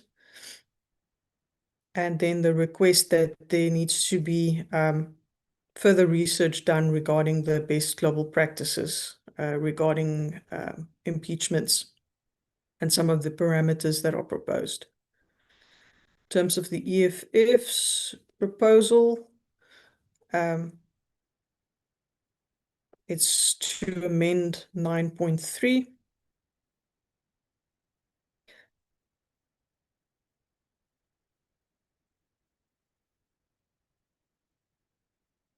It's just that there's some references to the inquiry rules in 953 and 96. That's just consequential amendments due to the changes of inquiry's terms of inquiry to terms of reference.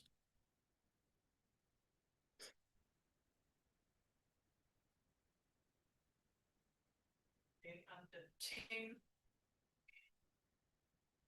general call for witnesses and documents. One proposal to remove this because the evidence leaders and the committee identify the witnesses and the experts to be called, and the general call can be dealt with accordance with section 59 of the Constitution. In terms of the EFF's proposal, it's again just the references to paragraph and rules to be changed. So for number 10, it's not too many changes proposed there. 11 applications to the impeachment committee. There's a recommended insertion from the ANC that the committee should be in a position to request declassification of reports. And when witnesses are providing evidence that are linked to classified information, what should be done in that instance. In terms of the EFF's changes there, again, it's terms of reference and paragraph amendments, and they propose the addition of a new 11.3.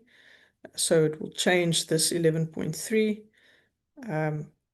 that it will be done after consultation and approval by the majority of the committee. In terms of meetings of the impeachment committee,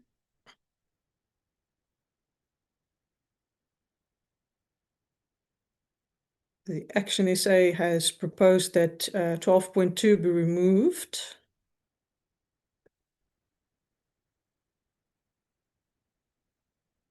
And in terms of the ANC's proposal, consultation with the committee and not accord the chairperson unilateral decision-making rights. And then amendment of 12.2, removing on their own accord, to make sure that that's done with the consent of the committee and consultation with the evidence leaders. They also propose the removal of paragraph 12.3, as the NA rules cover that provision, and they would support 12, 4, 5, 6 to 9. Then in terms of the EFF submission,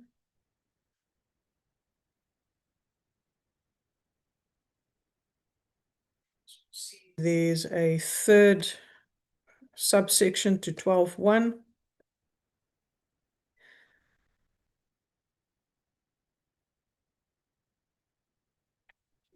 In 12.1.1 of the consultation with the president's representative, so that the focus is just on determination by the chairperson and the committee as well as the evidence leaders. Then for 12.1.2, again, that it would be held in the public, and the specific allocation of the venue is proposed to be the Good Hope Chamber. And then the addition of number 3 is regarding possible virtual hearings of evidence. Then for 12.2, they also propose an addition, or at least a change. For 12.2 and 12.3, there's changes proposed.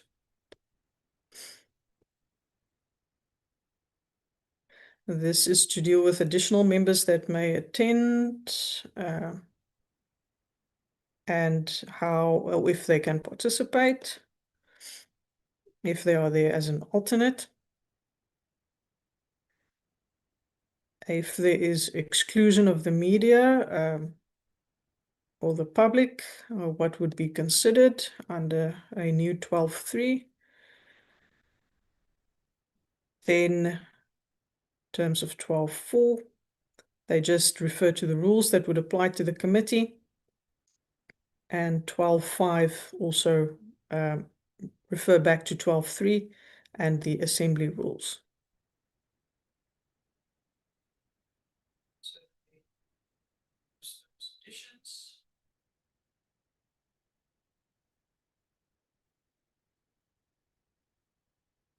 Then in terms of the input further from the NCC,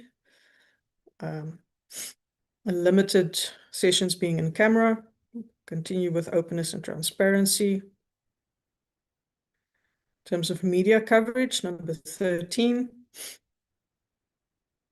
ANC supports 13.1, proposes removal of the remaining provisions, and Rule 167 covers the hearings of the committees. In terms of the EFF's provisions, there's a few changes. So it's to quote Section 21 of the Powers and Privileges Act, as well as 27.2, not just refer to them. And then 13.2, obviously consequential amendments to the numberings. And then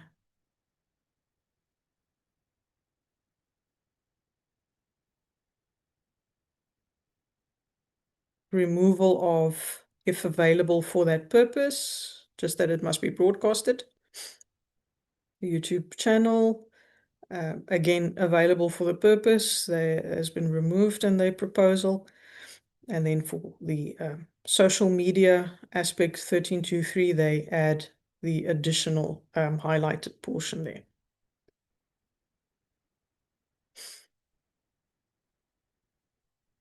And the NCC's one is also that limited in-camera proceedings.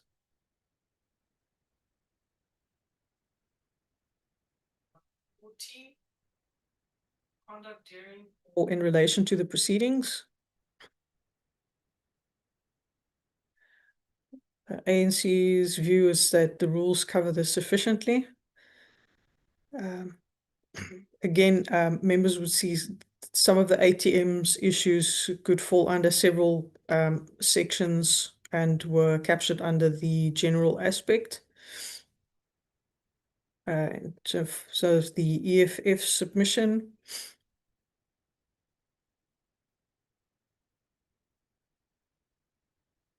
is the addition of the "and," the president's representative, and any other person.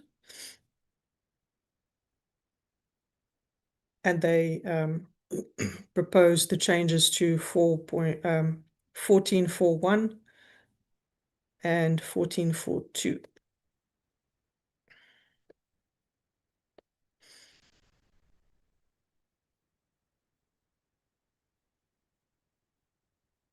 So it's on the address of the members. Opening remarks. There's a proposed amendment from the ACDP to 15.2.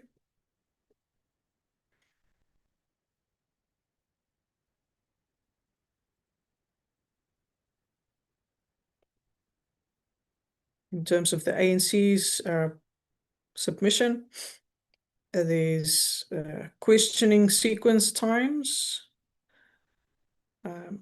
but that was an aspect that was indicated on the 24th that the committee needs to decide on in terms of the time allocations. Then 15.5, I think members, in terms of the submission, this might have been referring to 16 instead of 15, because that's where the questioning aspects are raised.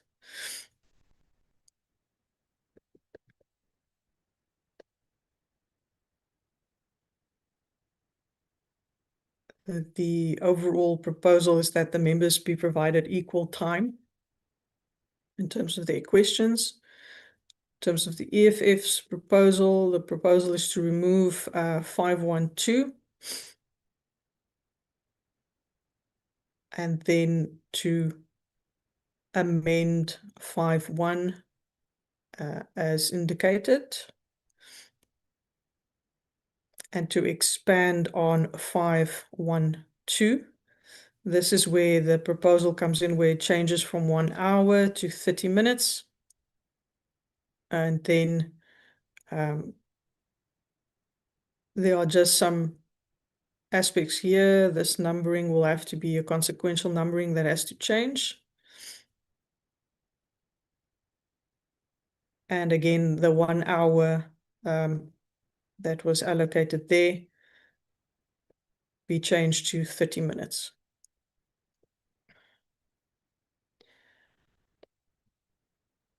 For witnesses, chapter 16, paragraph 16, there's quite extensive amendments proposed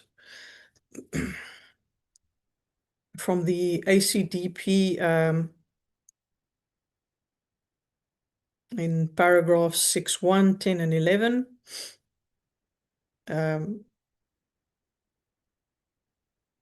Especially linked to that provision on the president's testimony.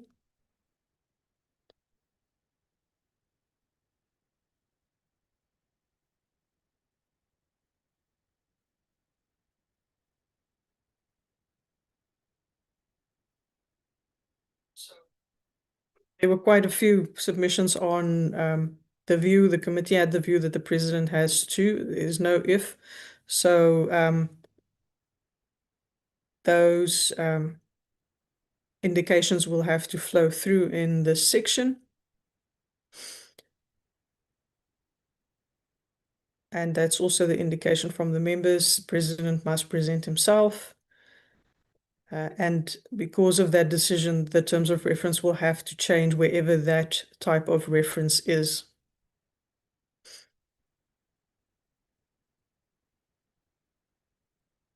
Time allocation proposed, again, 30 minutes for questioning.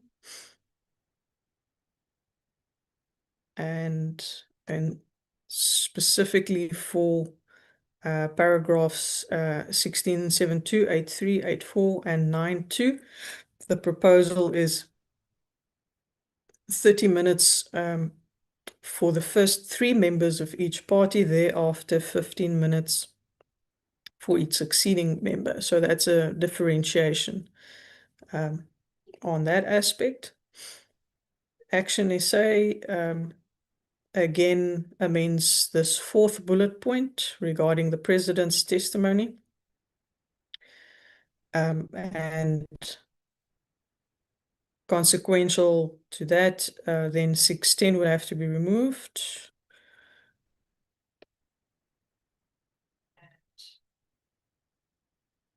Changing mays to must, leaving that time period there to 5 hours. Let's just get to 611.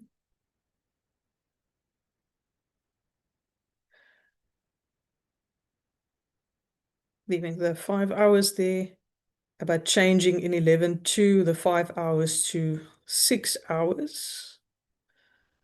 So this is an extension of the time there. And then 11.3, changing the may to will. So that's that portion over there.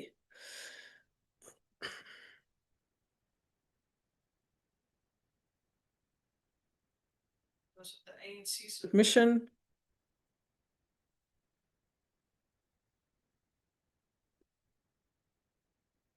Is to remove or a decision by the president not to testify based on the discussions, and then the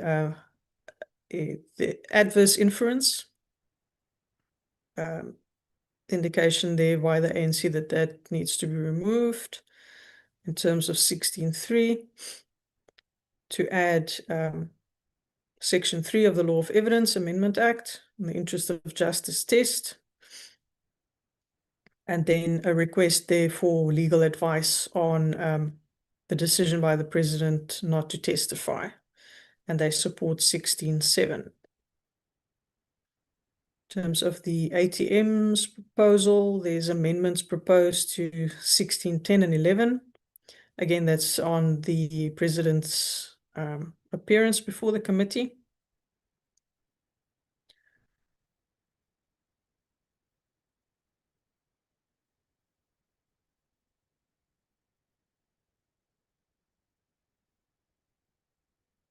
And they propose those following amendments to 6.10 up to 6.16. In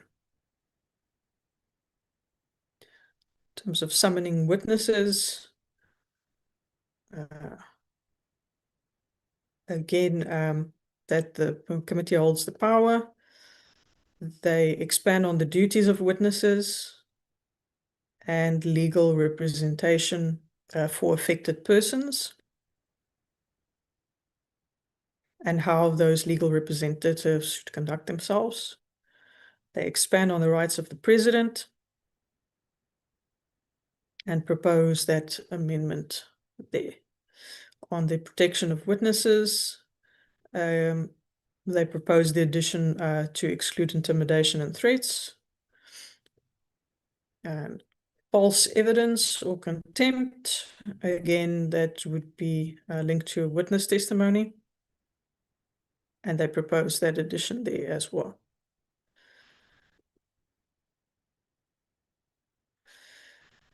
Okay, on the EFF submission,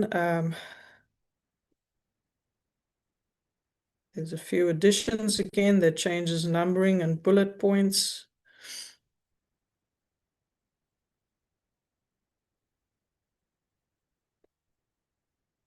So they propose amendments to 6.1, 1.1, and 1.2.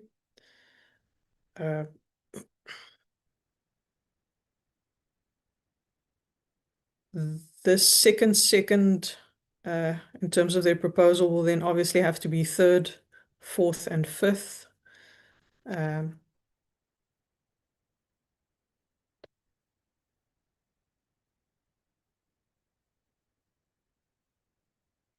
Insertion of 16.5 regarding witnesses refusing to provide documents or material required.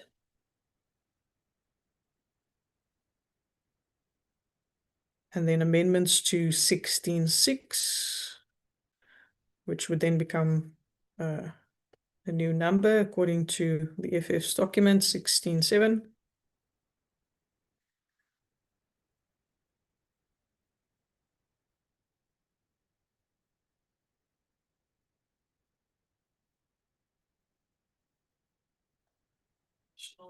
There to the old 16.7.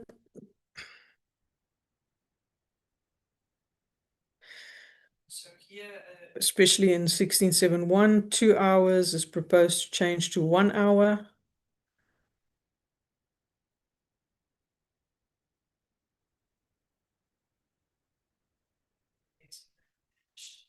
Number 4 for cross-examination and re-examination. Then amendments to 16.8.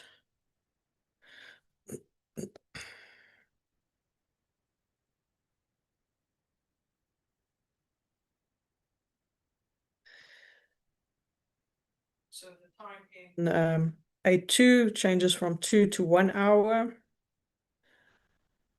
The rest of the timing stays the same.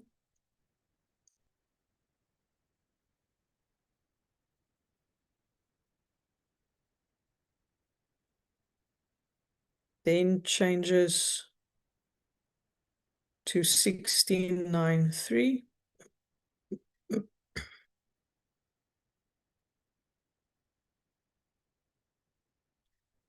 Further changes to 6.10.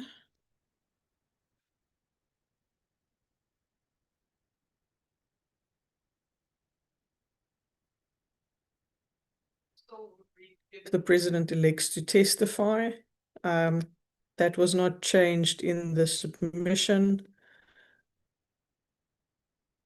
There is a change there from 5 hours to 2 hours in terms of that questioning. But this change not being reflected here would be affected by the changes proposed earlier, that it would have to be consequential amendments that he has to appear before the committee. Changes to 16.11. Here's a time change from 5 hours to 2.2.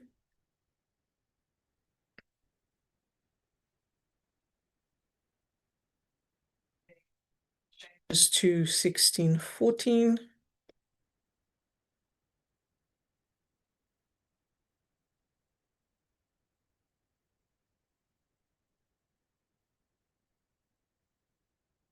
Again, that's terms of reference, paragraph amendments.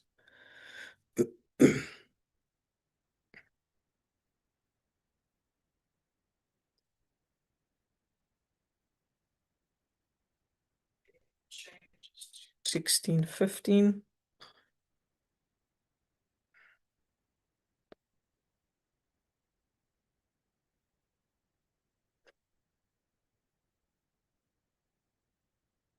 So that's section subsequent changes, cross-referencing of sections that were corrected. There's a new insertion proposed on the examination of witnesses based on section 15 of the Powers and Privileges Act. This was proposed to come after 16.17. Members will see 16.17 just outlines that there has to be cognizance of sections 15, 16, and 17 when persons appear before the committee.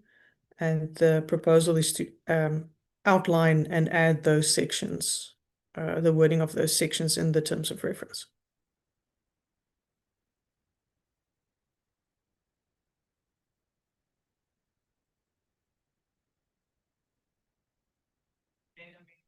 The old 16.19.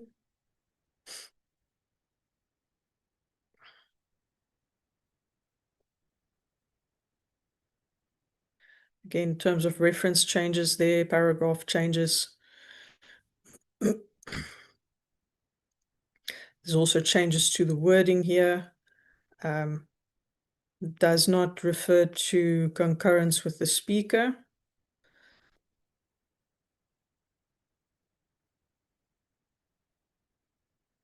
The issuing of warrants for persons to be brought before the committee, and just refers back up to the powers and privileges. Changes to 1620. There's again paragraphs in terms of reference changes.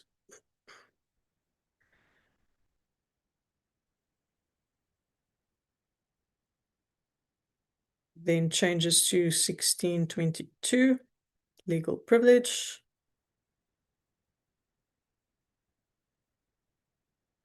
In terms of reference,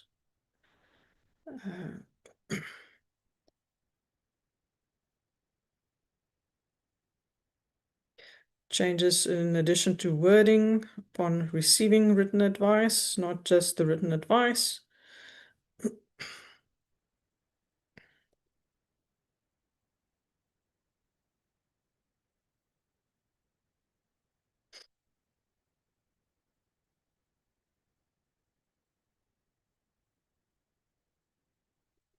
And then an addition of 1622(4)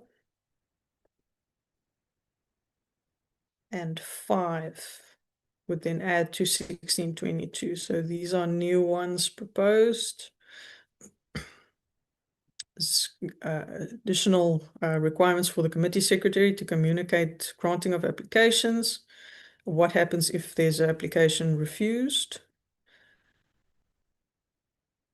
In terms of protection of vulnerable witnesses, there's a proposal from the IFP that needs to be strengthened in the terms of reference.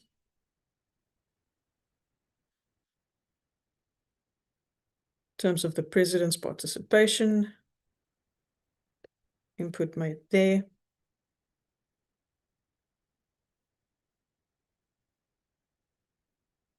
And constitutional accountability.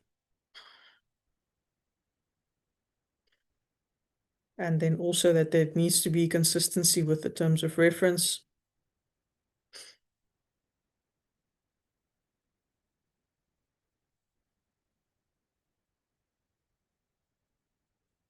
In terms of the NCC submission, the declassification concerns of reports.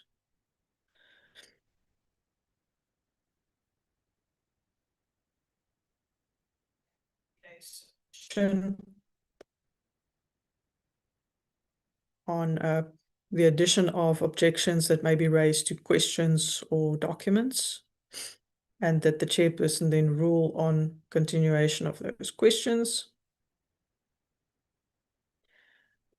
And who gets to ask questions and how. So that's in terms of the sequence of the questioning.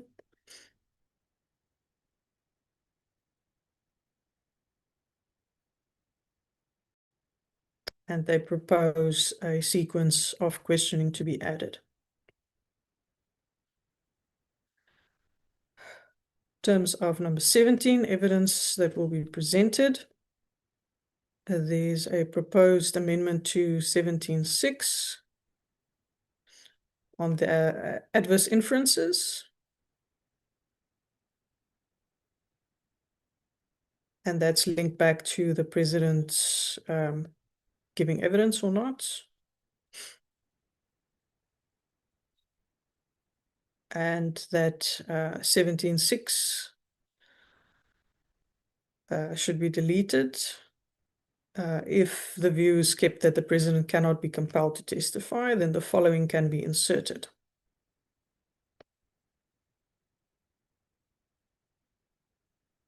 With the footnotes added there. Action SA proposes the removal of 17.6. In terms of the ANC, they supported 17, and then just a question on 17.3, whether we have the capacity to produce transcriptions in a timely manner. ATM proposed additions on the rules of evidence. and what would be considered as documentary and electronic evidence, and how that evidence is assessed. So this could fall under this section, but it can also fall under the committee's report. In terms of the amendments proposed by the EFF, there's amendments to 17.3.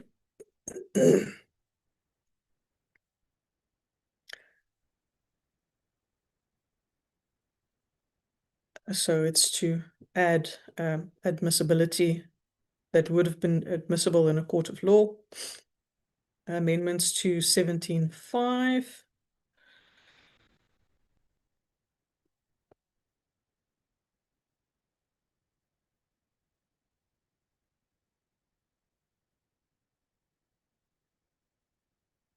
So that combines 5.1 and 5.2. They also propose the deletion of 17.6 and amendments to 17.7 regarding a number change and the removing of the word must here because it's already captured over there. So that's a editorial correction. In terms of the proposals from the NCC, that's again what constitutes sufficient evidence.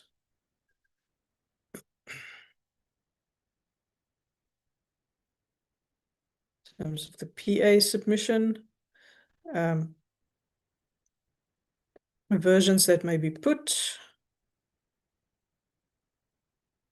to the president, and when those came in, prevent unsupported rumors being put out, how hearsay evidence and media material will be treated, and how documents will be controlled.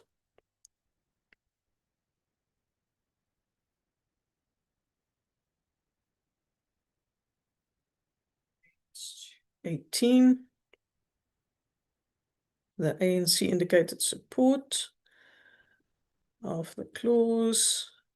In terms of the EFF, there's some amendments proposed there.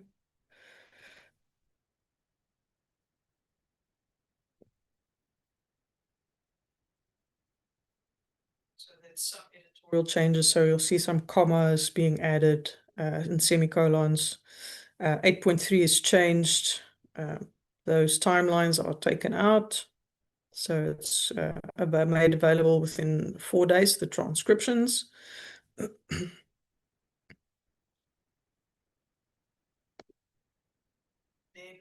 Written and oral submissions supported by the ANC. And that 19.4 is very valuable and must be kept.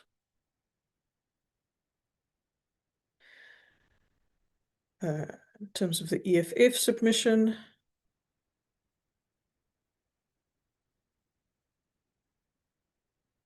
there's some paragraph changes, which would be consequential changes that need to come in. Then also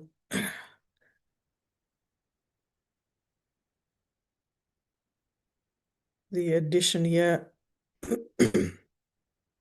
for rule 129M2 to be added. There's an insertion of a comma and semicolons, so it's editorial corrections. Amendments to 19.6 and 7.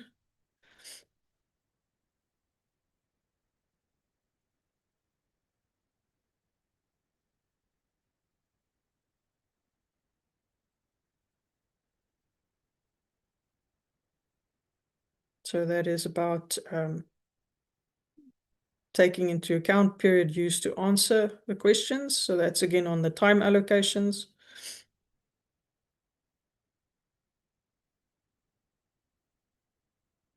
And the amendments in 19.7.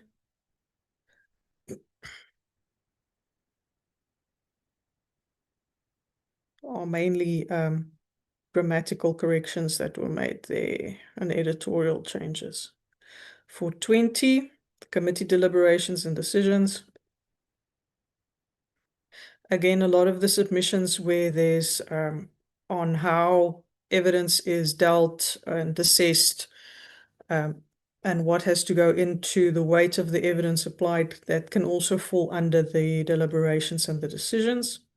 The ACDP proposes changes to item 20.1 because there needs to be standards clarified.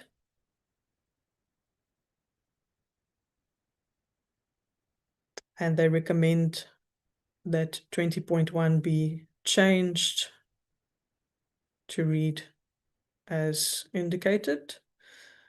Well, and then also insertion of a new 20.3 in terms of the acceptance of evidence. ANC supported the section.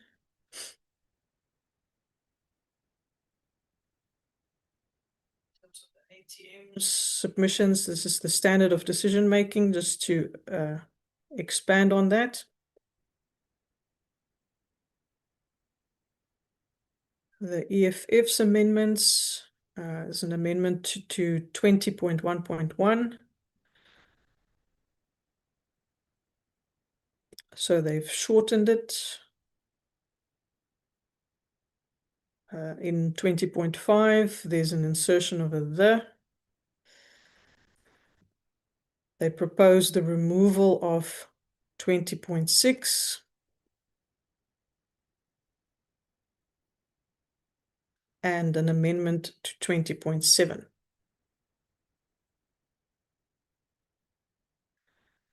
Proposal by the IFP is on the burden of proof required.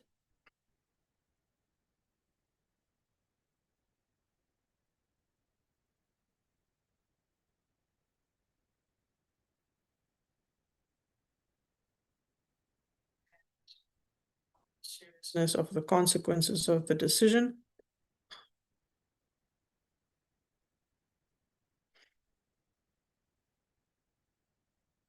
Then on the committee report number 21, the ACDP indicating amendments to either 21.2 or 21.1, wherever it will be best suited.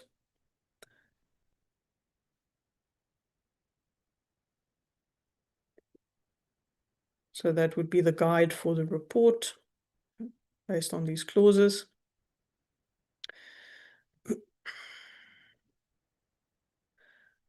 Also indicating all findings on material issues, an amendment to 21.3 or a new 21.3 regarding the material issues considered. In terms of the ANC submission, that there should be a change after subordination to affirm subordination of the terms of reference to the rules. And then reasons for findings need to be added there based on the ATM proposal, just to expand on how we do those reasons. The committee's report to the National Assembly with the minimum contents that would be required in the report. Recommendations that may arise from the inquiry.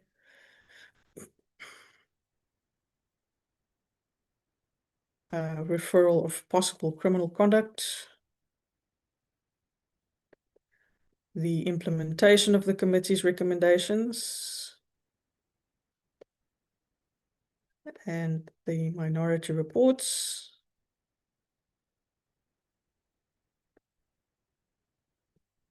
In terms of the EFF submission, there were some amendments to 21.2.4 and 5.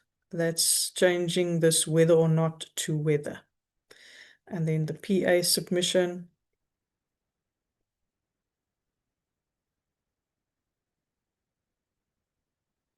is to propose that that section be added. Then in terms of number 22, general aspects,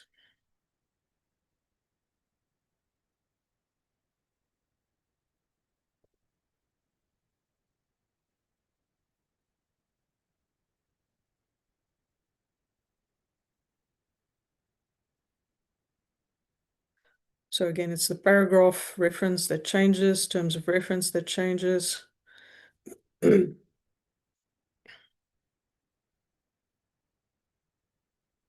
There's an addition or a removal of the and here.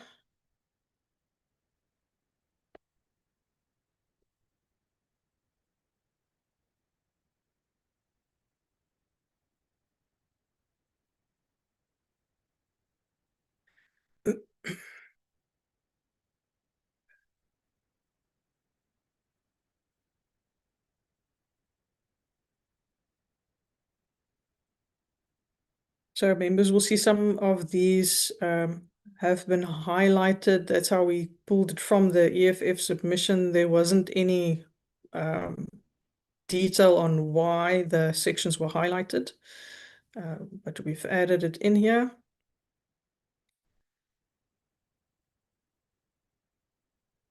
And then there's changes again to paragraph and terms of reference.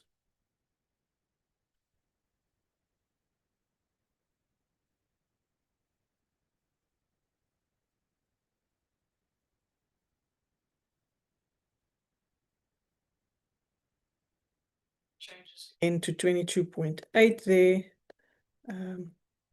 There's a removal of the should here, should the chairperson deem necessary, and change it to consultation with the impeachment committee. They've also removed the consultation with the president's representative in terms of that paragraph. Then for 23, commencement, publication, and citation. It's mainly these proposals by the EFF.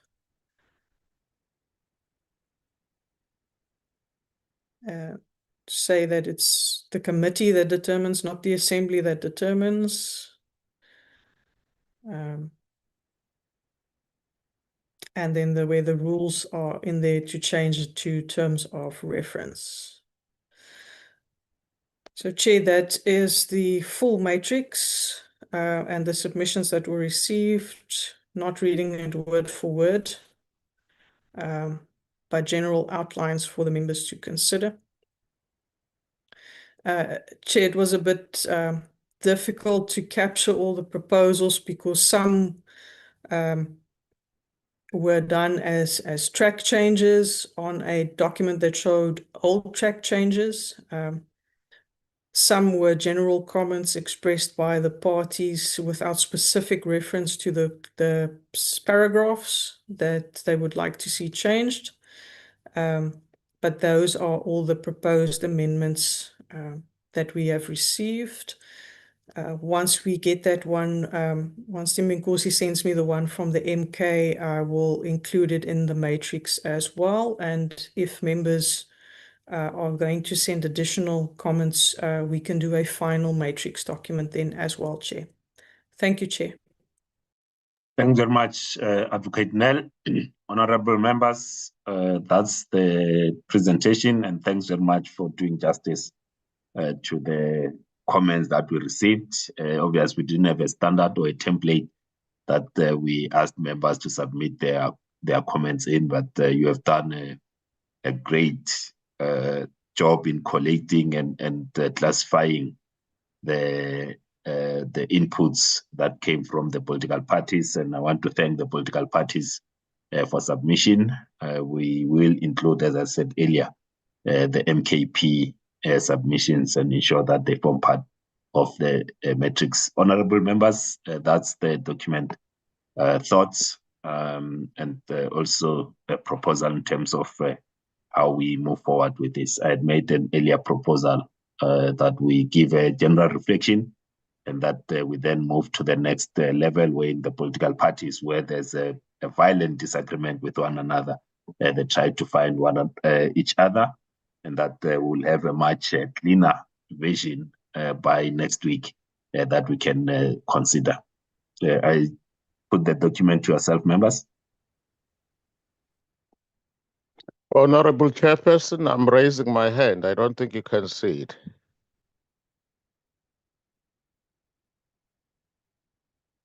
Honorable Slope, I can't see your hand and I can't see you, but I can hear you. I'll take it that you want to make a submission. I will recognize you, then Honorable Swart and Honorable Dagmo.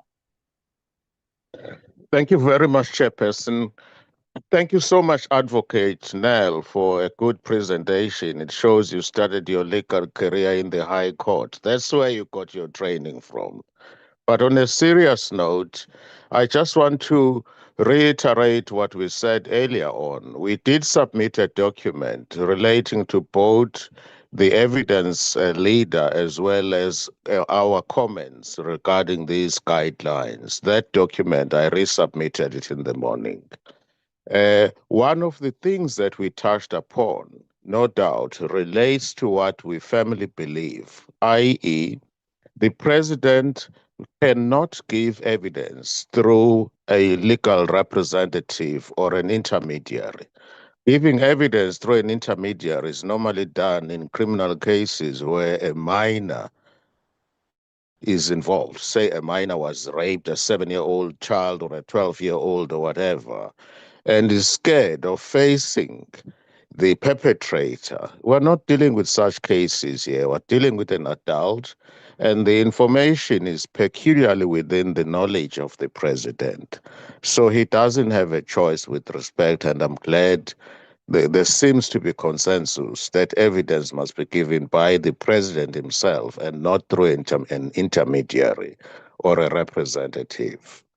Secondly, obviously, if the president chooses not to give evidence, the law will apply its course. The law cannot be redefined by us in this committee. The law is clear. If there is a case to answer and you choose not to answer or to lead any evidence to rebut that, that case which you have to answer will stand because there is nothing to gainsay it. That's what we mean. In another way of putting it, that's what we mean. Adverse inference will be drawn. That case will stand because there is nothing to gainsay it. So we cannot rewrite the law with respect for purposes of this impeachment committee. In short, where there is a case to answer and the president chooses not to give evidence, that evidence will stand against him and an adverse inference can be drawn against him in the same way as would happen in any other matters. We cannot rewrite the law for purposes of this impeachment inquiry. The other important point that I wish to make, it is for the president must give evidence first. I want us to avoid a situation whereby there is going to be ongoing debate about when the president should give evidence. The president must give the evidence first so that we know that is going to define the scope of this inquiry. That is going to tell us what it is that we're dealing with, what has been admitted or what remains in dispute. It doesn't help for us to call several witnesses to come and testify or to give evidence in respect of which that is not in dispute at all. So the moment the president has given evidence, we'll all have to reflect and say what it is that still has to be covered here. Is there a case for the president to answer? And then the sequence of witnesses will flow from there. For example, we might want somebody to come and corroborate the version of the president because it's clear that that is the evidence of the president. If there is no need for any corroboration or evidence to dispute or gainsay that which has been said by the president, And we're all happy that he has given a satisfactory account. That's the end of the inquiry. So my view is simple. We will have, this is the view of the MK party. We are firm in our submission that the president cannot give evidence through an intermediary or a representative. Secondly, he must give evidence first, because that's going to define the scope of the inquiry so that we know what it is that we're dealing with. If he chooses not to give evidence, and there are witnesses who have been called by the commission to give evidence, and he elects not to give evidence, surely the law will take its course. We cannot rewrite the law. Just a little bit about the standard of proof. We're obviously not dealing with a criminal case where proof is beyond any reasonable doubt. This is akin to civil proceedings where proof is on a preponderance of probabilities. I so submit. Thank you very much, Chairperson. Thank you. Thank you very much, Honorable Shope. Honorable Swart.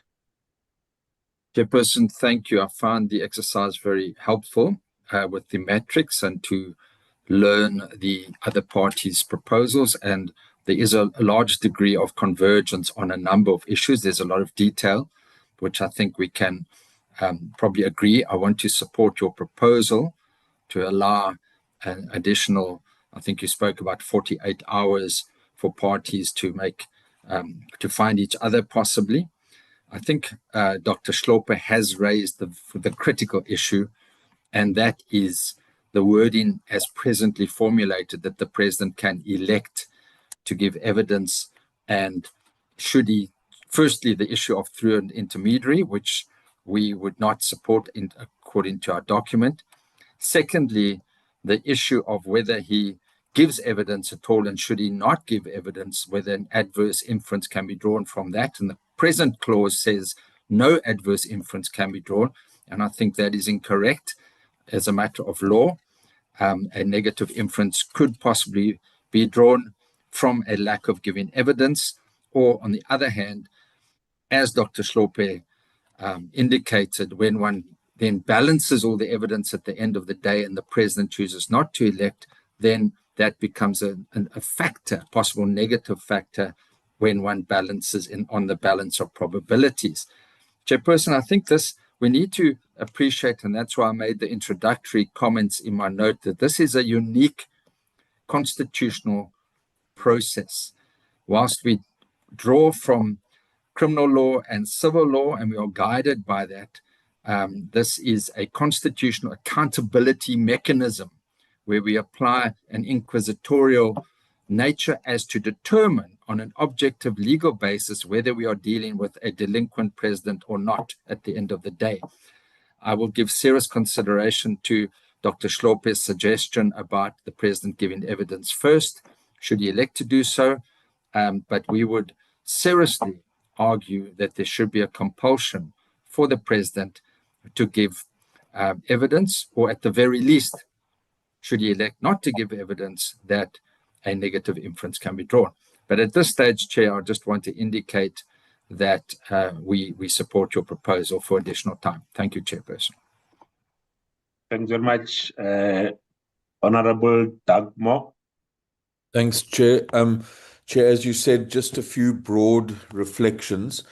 I think it's important that, when we say that we embrace the ruling of the Constitutional Court, that we should also give particular attention to the paragraphs 139, 140, and 141, which is also why we as the ANC have motivated very strongly for a two-stage process. We know that certain reports have already been compiled, and it only makes sense that that's actually where we start. And I think we need to be broadly consistent as a committee, given that the work that we're doing is informed directly by the judgment of the Constitutional Court. And also, Chair, I think what was useful in regard to your response earlier in the meeting, we should be very clear that what we're talking about here is a narrow inquiry specifically into the resolution, the motion and the charges that were contained in that motion moved at that stage by Honorable Zungula. It's not about anything else. That is the motion that went to Parliament. It's the subject of a panel report investigation. And it's very important that we maintain the focus and the mandate of this particular impeachment committee. Thank you.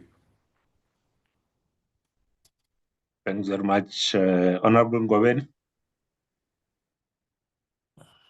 Thank you, Chairperson.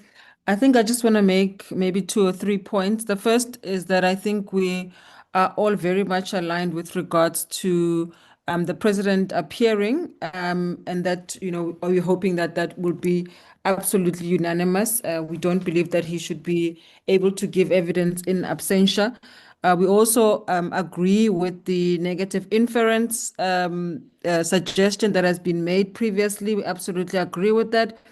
And then we also want just to say that the entities that are suggested to be able to give or to be able to inform our process, we shouldn't be limited to those. Wherever we can find evidence, we should be able to do that as a committee.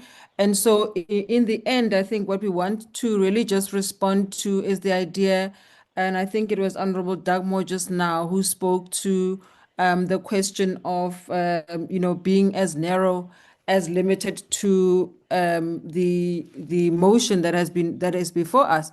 However, narrow should not mean that the scope of it is only limited, that it doesn't encapsulate what we want to find, because ultimately what we want is to be able to assist the committee to discover the truth around what absolutely happened at Phala Phala, and that should be expressly what we hope to do in this particular committee.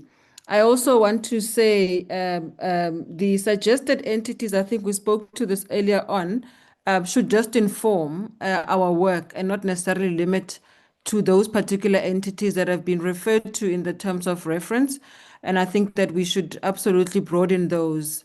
And then finally, I want to say that I think we'll agree with the additional time that, perhaps be in line with the 48-hour submission that we are making with regards to the evidence leader. Thanks, Chair. Thanks very much, Honorable Mahlaule. Thank you very much, Chairperson. I think the framework, the matrix, gives an opportunity now for parties to engage in a very sober way to find each other, because as and when you go through it, you can tell that there are many areas of convergence, and I think it paves the way to engage and find each other. Chair, I want to align with your earlier submission on how you want to deal with that and give parties some time to really interrogate the submissions and engage with each other. Where they find each other, they do. I just want to point something, Chair, that is of a concern to me. I find it not useful, and I'm not saying it's not allowed, but how it became maybe a problem moving forward on how the committee conducts its business. There is a certain paragraph, I can't remember which paragraph here, your legal people will look at it. NCC made a submission, and already in their submission, they say the submission of the ANC is in this manner and that manner. We don't agree with it. One wonders, where did they get that submission for them to not put their submission forward, but look at somebody's submission and start talking about it. It may, if we were given some equal opportunity for us as well before we submit to know what they submitted, we probably would have an equal footing. It's just a concern, Chair. I'm not making any suggestion on your office, but it leaves us wondering what happened, and maybe moving forward, we may want to deal with that. We don't have a problem with any party saying the ANC, we don't agree with it and all of that, but it bears some question to actually comprehend how another party got to know what would be the submission of the ANC and not submit what is meaningful, but criticize another party. Thank you very much, Chair. Thanks very much, Honorable Mahlaule. I'll respond after, because that's a serious concern as well. Honorable Daniels. Thank you, Chairperson. Chairperson, a right is not a duty. And we believe that the president cannot be compelled to testify. His participation is a right to be heard, not a duty to give evidence. And non-testimony should not have an adverse inference because it can't be weighed against the president when we consider the duty and the right aspect that I've mentioned. Chairperson, Rule 129M1 provides that the impeachment committee must proceed to establish the veracity and, where required, the seriousness of the charges and the report to the assembly thereon. Now, the question that I have, Chairperson, is if the committee must establish veracity and seriousness, may the president be required to answer before the evidence relied upon against him has been identified, presented, or closed? I don't believe it is the case, Chairperson. The president has a right to answer a case that has first been properly presented. He should not be required to disprove an unformulated, shifting, or hearsay-based case. So, Chairperson, you know, we must consider proposals that the evidence leader must first present the evidence upon which the committee is asked to rely in relation to each charge. The president must be provided with a final issue list, such as evidence bundle, witness statements and summaries, expert material, and any adverse material relied upon before he is called upon to answer, Chairperson. The president is not required to answer an allegation, version, or proposition that has not first been placed before the committee as evidence and identified as material relied upon against him. Because, Chairperson, we must consider that this entire sequence is not a technical indulgence. It's a practical content of procedural fairness, simply because a person answers evidence and not suspicion, Chairperson. And it's on that strength that I base what I've just said, Chairperson, for your consideration. And there's so much more to consider. Having perused each party's input, that I appreciate the fact that we are going to come back to have a bite at this in a more effective and diligent way. Thanks, Chair. Thanks very much. Honorable Zungula.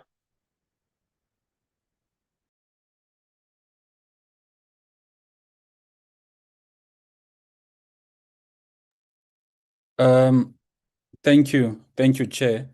Let me start, Chair, by maybe dealing with the issue of where or why we're here. We're here because there's prima facie evidence of misconduct and violations to the Constitution by the President. And because there's prima facie evidence against him, it is not a suspicion when that is put against the President. It is not hearsay. It is not something that could be interpreted as if it is just mere suspicions that have been put against the President. So the question of the president coming to testify, it is one of the most paramount issues that need to be dealt with, because you can't have an inquiry over the president and the president does not come to testify, because him testifying, that is an integral part of the ideals and the purpose of the Section 89 process of holding him accountable. Therefore, you can't hold someone accountable without having that person coming to testify and answer to what is put before him. Something that is based, most importantly, on the independent panel report. The president will not be asked about anything else besides what is the reason why we are having this committee, which is the independent panel report. Which brings me to the other point, that the issue that we're dealing with here is not that there is a public protector report that found that there is some issues, and then that public protector report led to the formation of this committee. We're here in this committee because of an independent panel report. So the assertion that we must rely on, or we must start with the reports that may have been done by other institutions, I don't think that would be a wise move, because in some instances, the outcomes and the views of those particular institutions fundamentally differs from what the independent panel found. For instance, the public protector's version of paid work is different from the independent panel's version of paid work. So how can then you bring the public protector on her version of paid work to come and testify as a basis, whereas the issue here, we are dealing with an issue of the independent panel report. So no reliance when it comes to when we are starting must be placed on those particular institutions. Reliance must be placed on the independent panel report, as it is a basis of the impeachment committee. That's why even the court judgment is very clear that the independent panel report, according to paragraph 139, the impeachment committee must proceed up until until the report is set aside. That judgment says nothing about SARS, the Reserve Bank, or anything else.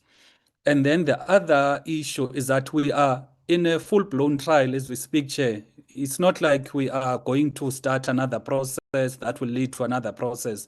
This is a full-blown trial. Therefore, we can't say we're going to be listening to these particular institutions to make a determination if we can have another step. The step that we're in now is a full-blown trial.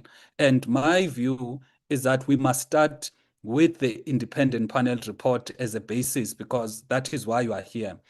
The last issue is the issue of the witnesses, where we must allow witnesses, we must not close off witnesses to come and testify, regardless whether a witness used to work in the intelligence of the country. They must come testify, they must come bring evidence, because this process must be an evidence-based inquiry, in which we're trying here to ascertain the truth. Therefore, we can't then block out individuals who may assist the inquiry with evidence on the basis that they used to work in the intelligence of the country. The question that perhaps would need to be answered by the legal team is that when Chief Justice Nobo was delivering the report to the then Speaker, he made a statement that their work is done. And now that report becomes a report of the Speaker. Now, in the case whereby, as a point of departure, as it has been proposed, that the independent panel must come and table the report, how would that look like if the authors of the report are of the view that their work was done the minute they handed over the report? And even in the litigation that is currently happening, the assertion is very clear that abangeni ndawo.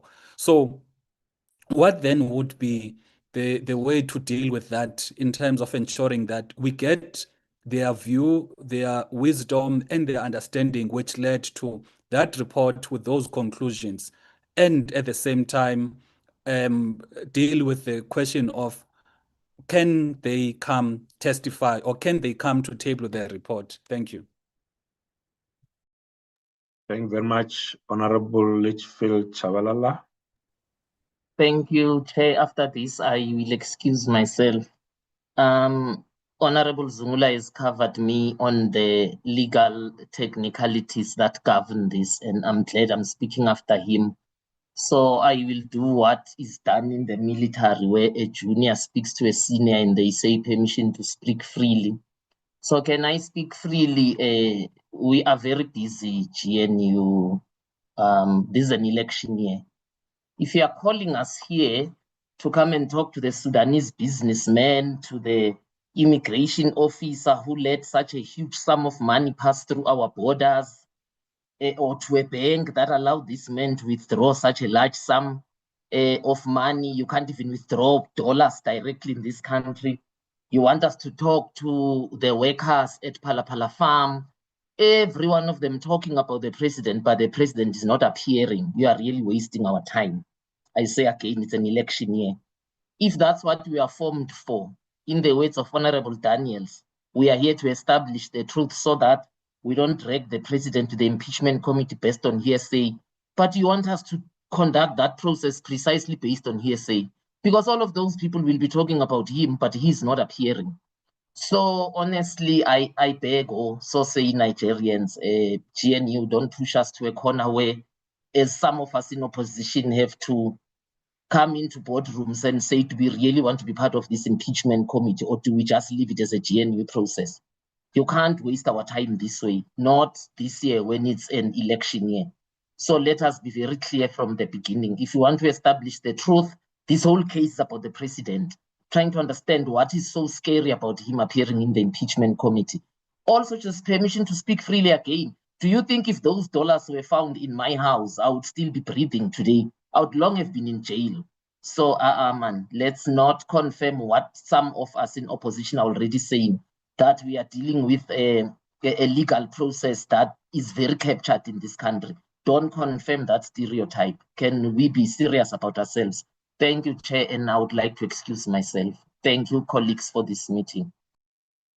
Thank you very much, honorable members. That concludes the general reflections. I think the sense that I got from everyone, it's that we also extending this, now that we've had the presentation on the party submission, we're extending it with the same deadline, 48 hours until 1800 hours for political parties to confer with one another, and where there are disagreements, at least submit a consensus view in that regard.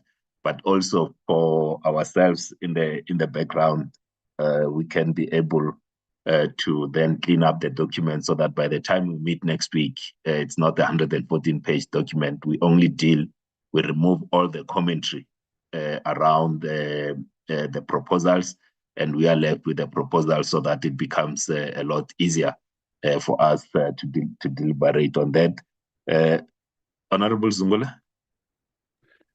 Chair, just to register my request that can you also look into the role of the independent panel?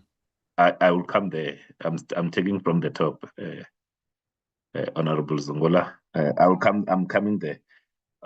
So that it's insofar as the terms of reference, can we then do that, honorable members, so that the documents that will then submit for the meeting, we are going to have a meeting next week, Wednesday, on the 29th of July. So we want to submit those documents by Monday.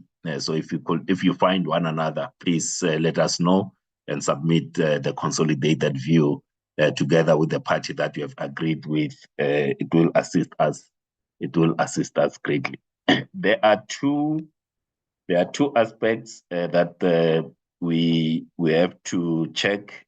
So there's one that the Honorable Zungula has tabled insofar as the independent panel report, whether we can get the authors of the independent panel report to come and table the report to the committee and interact with ourselves. I think we have to write to the authors, but also together with legal to check what's possible in this regard. It is also my desire that the authors of the panel report appear before the committee, table the report. If you remember very well, even though one was not a member of parliament at the time, the report was handed to the speaker. It was never briefed to any committee in parliament. So this is the committee that's supposed to be briefed on it, taken through it, all the considerations of the evidence and how the panel arrived at its decision. I think we can all benefit from that, and we'll ask legal to then deal with that issue. I was listening, honorable members, to the input first that was given by Honorable Shope, and then the subsequent inputs insofar as the president's appearing or testifying before the committee. And there's I think for me it leaves a bit of a legal question that I would like to ask legal, if at all, if they can assist, whether we can compel the president to testify, and if he doesn't, what does that what will that mean for the committee? Because I think there's that issue around the negative inference that might have to be made in that regard, because so that we are on the right side of the law. I know that we might have our desires as members. We also don't want the rules themselves to be challenged if someone chooses not to testify and believe that there's no case to answer. And also in terms of what Honorable Shope have proposed, that the president testifies or gives his version or appears before the committee first. If I can ask legal to just look at that matter, so that when we consider that particular clause in the terms of reference, we do have some legal backing, and if possible, legal can then prepare that briefing to the committee for next week Wednesday, insofar as the president is concerned, and also looking also in other, they will use the case law and other jurisdictions where impeachment processes will have taken place. Will that cover us members, so that by the time we discuss this particular matter, because it was also a matter that we discussed last time we met in June, that legal can go a little bit deeper to help us get to a decision on this particular topic. Can we agree to that, members? Yes, agreed, Chairperson. Thank you. Agreed from my side. Thank you. Thank you very much. Very progressive, Chairperson. Thank you very much. Thank you very much. Thank you very much, members. Insofar as this item is concerned, the decisions that we are taking is that firstly, we are giving political parties 48 hours, so until Friday, 1800 hours, to confer or lobby each other on clauses that they are differing with, and then to submit to us the agreed position, so that we can clean up the metrics for the meeting on the 29th. That's the first one. The second one is that together with legal, we are going to write to the authors of the independent panel report to ask them to in terms of the availability to present the panel to the report to the committee. So that's the second one. And then the third one, it's for legal to assist us insofar as the appearance of the president, or if the president might choose not to testify, what are the options that are available to the committee, so that those two clauses in the terms of reference are properly clarified. So these are the three decisions insofar as this item is concerned. Honorable Dagmo, did I leave something out that you said? Chair, I just wanted clarity that in your summary around communicating with the authors of the independent panel, and you've also referred that the team in your office would look at some legal aspects. I think could we just also agree to ask them to consider in regard to both, okay, the interdict, there will be an outcome on Friday, but in regard to the review application, whether it would be prudent to have that engagement before the review the review process has come to a conclusion as to whether there are issues with that panel report and so on. I think we must just get an opinion on that. I'm just concerned that we invite without looking at the implications of possible judgments down the line. I see two hands, Honorable Mauto and Honorable Zungula. No, thank you, Chair.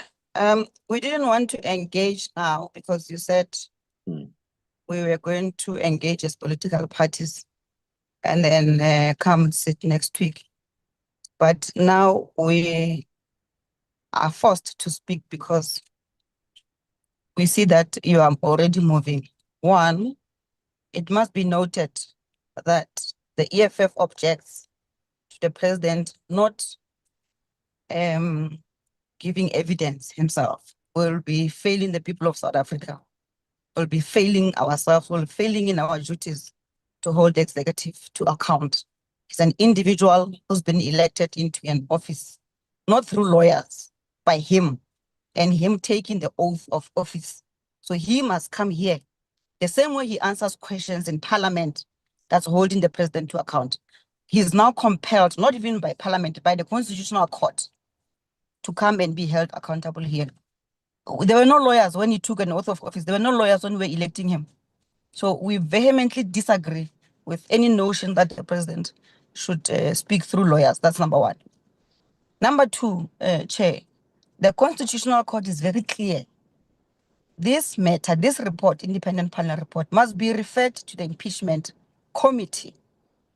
There's no legal opinion that you need to seek in relation to the review application tabled by the president. We're continuing until such time that the report is set aside by a competent court of law.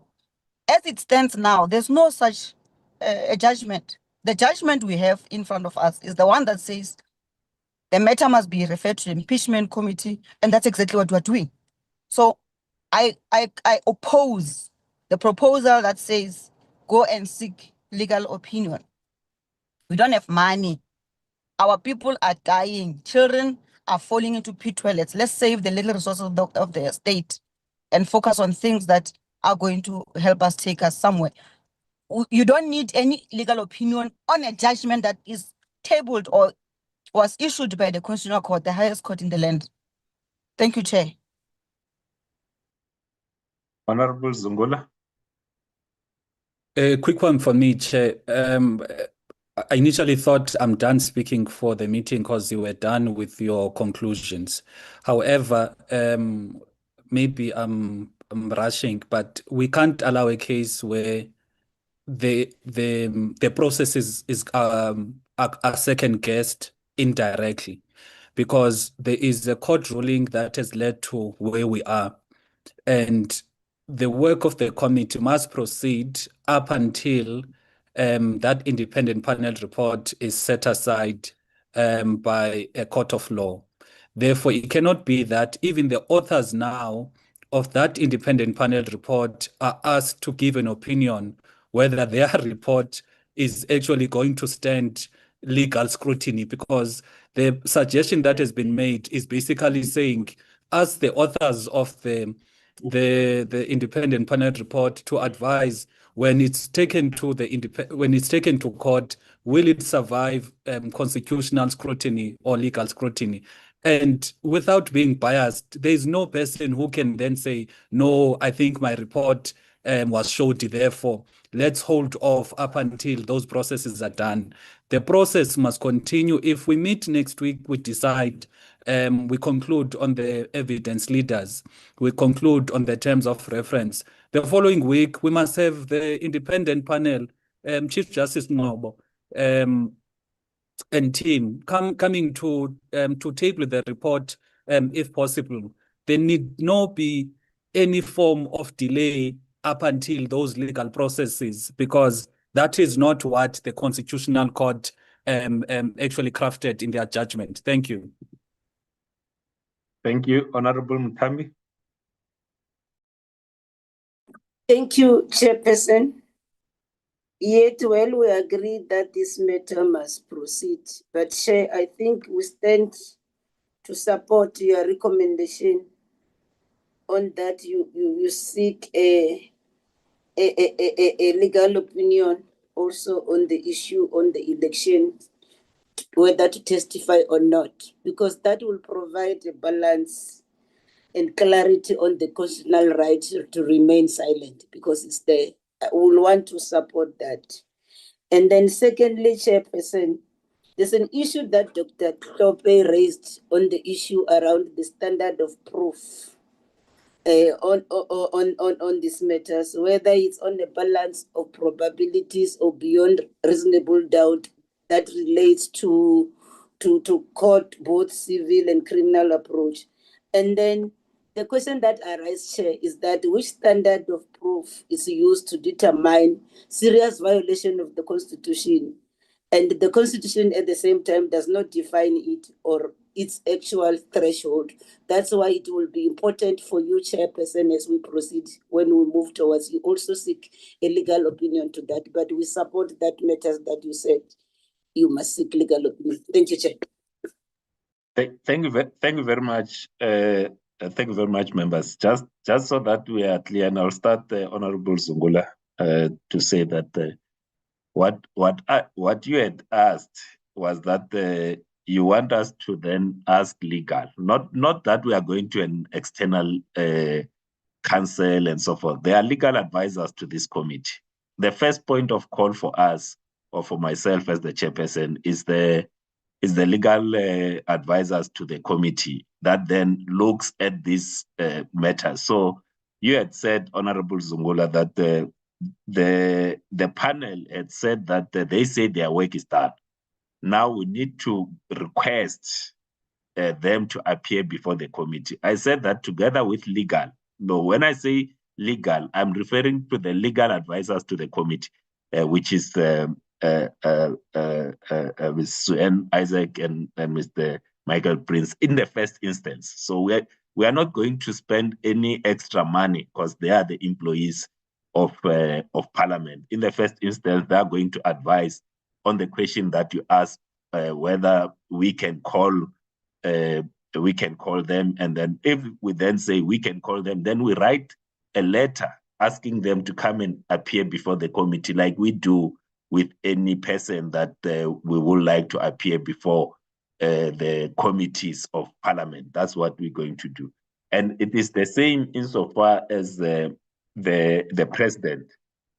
The first instance, we look at the legal advisors, they give the legal advice. If the legal advice from the legal advisors of the committee, says that no, this particular matter requires an external person to give an opinion, that matter will be brought to the committee. But what you will have will be from within the legal unit in Parliament. I'm not one to just quickly rush to an external senior counsel and so forth to try to get legal advice. In the first instance, we use the legal advice in that regard. And it's important for us to also be informed of whatever recourse that it's available to us in a case where, let's say, either the president in this particular instance says that is not compelled to testify before the committee, so that the committee,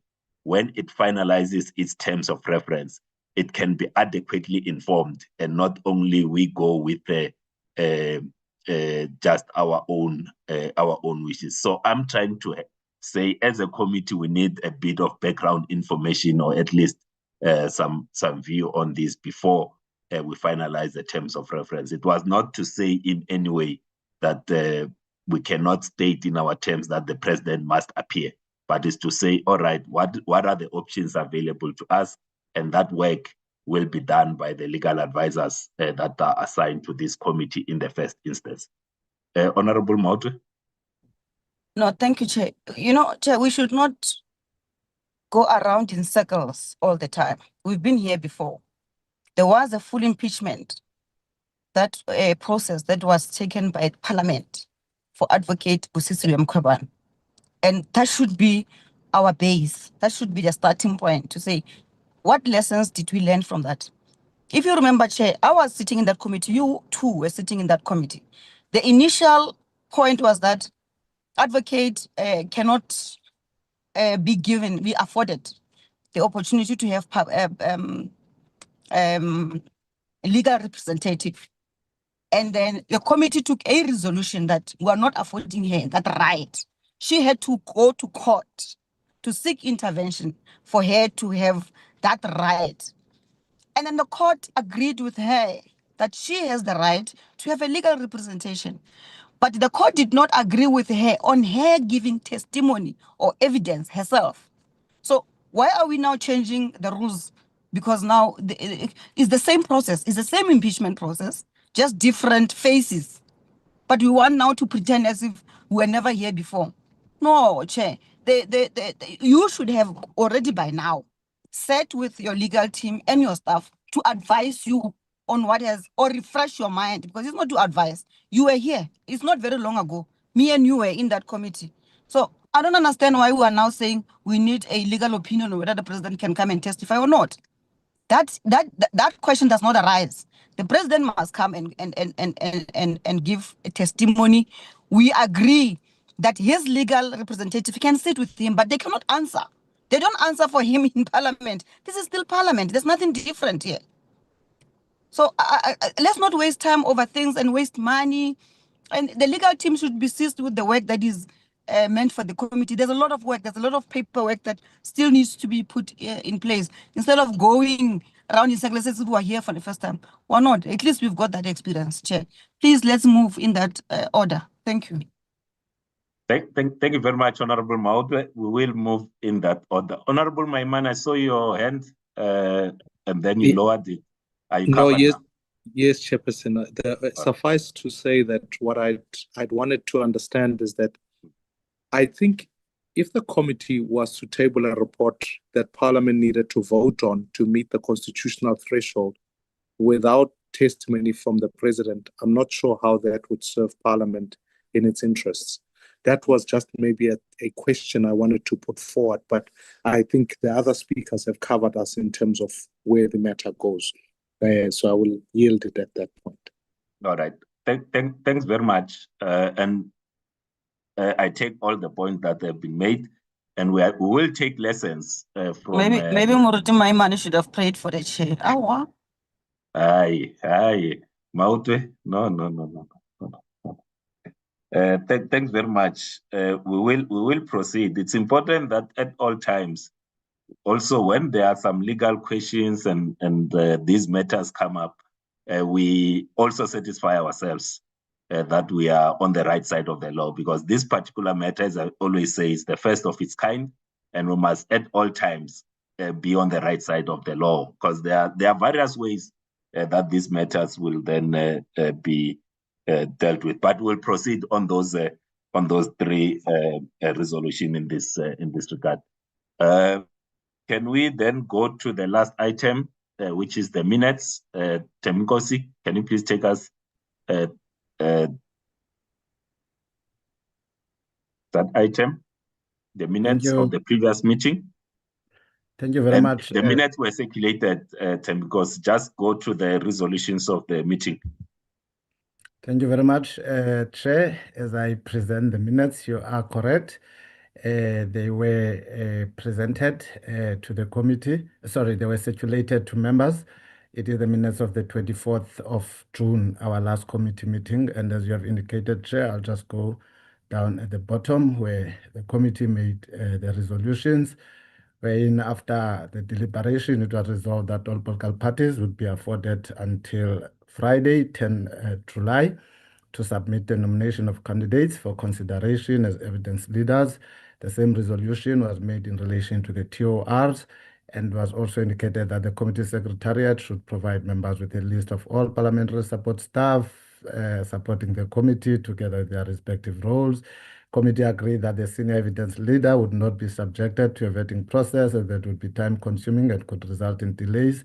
The appointment of junior or assistant leaders will be left to the senior evidence leader. The committee further agreed in principle that additional specialist support may be required, and this could include investigators with expertise in forensic investigations, exchange control matters, and data analysis. And the last one, Chair, was the draft directive which was presented outlining the appointment of the evidence leader was adopted with an amendment on the appointment of junior evidence leaders. And then we adopted the minutes of the previous committee meeting, Chair. And also, Chair, as you will be moving for the adoption, I think there's two important issues that you might want to address. One relating to the concern that was raised by Mr. Mahlaule, and the other one relating to the document that would have been submitted by MKP. Thank you very much, Chair. Thank you very much. I will deal with that issue after we have gone through the minutes. Are there any corrections to the minutes, honorable members?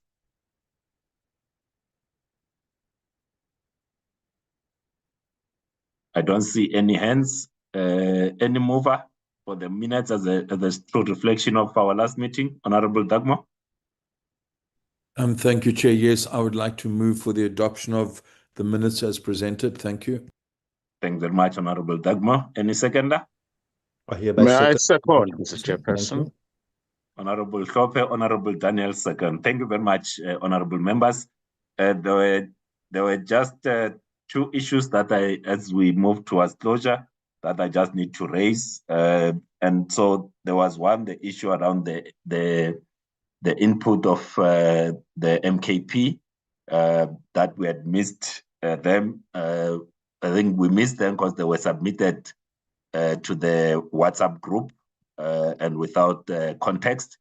If I could just ask that any communication, especially whether it relates official communication, be directed to the committee secretary, and I can be copied on those conversations, but let's not submit the documents, especially of this nature, through the WhatsApp group, because without context, because they do sometimes get lost in there. Let's use the official channel, which is the email to the committee secretary, but we have taken note of that document, Honorable Hlophe, that MK has submitted. Can we, in the future, email them to the committee secretary?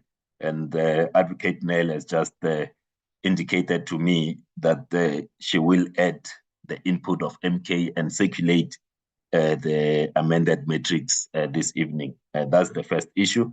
The second issue relates to the point that Honorable Mahlaule raised insofar as the comments from the NCC.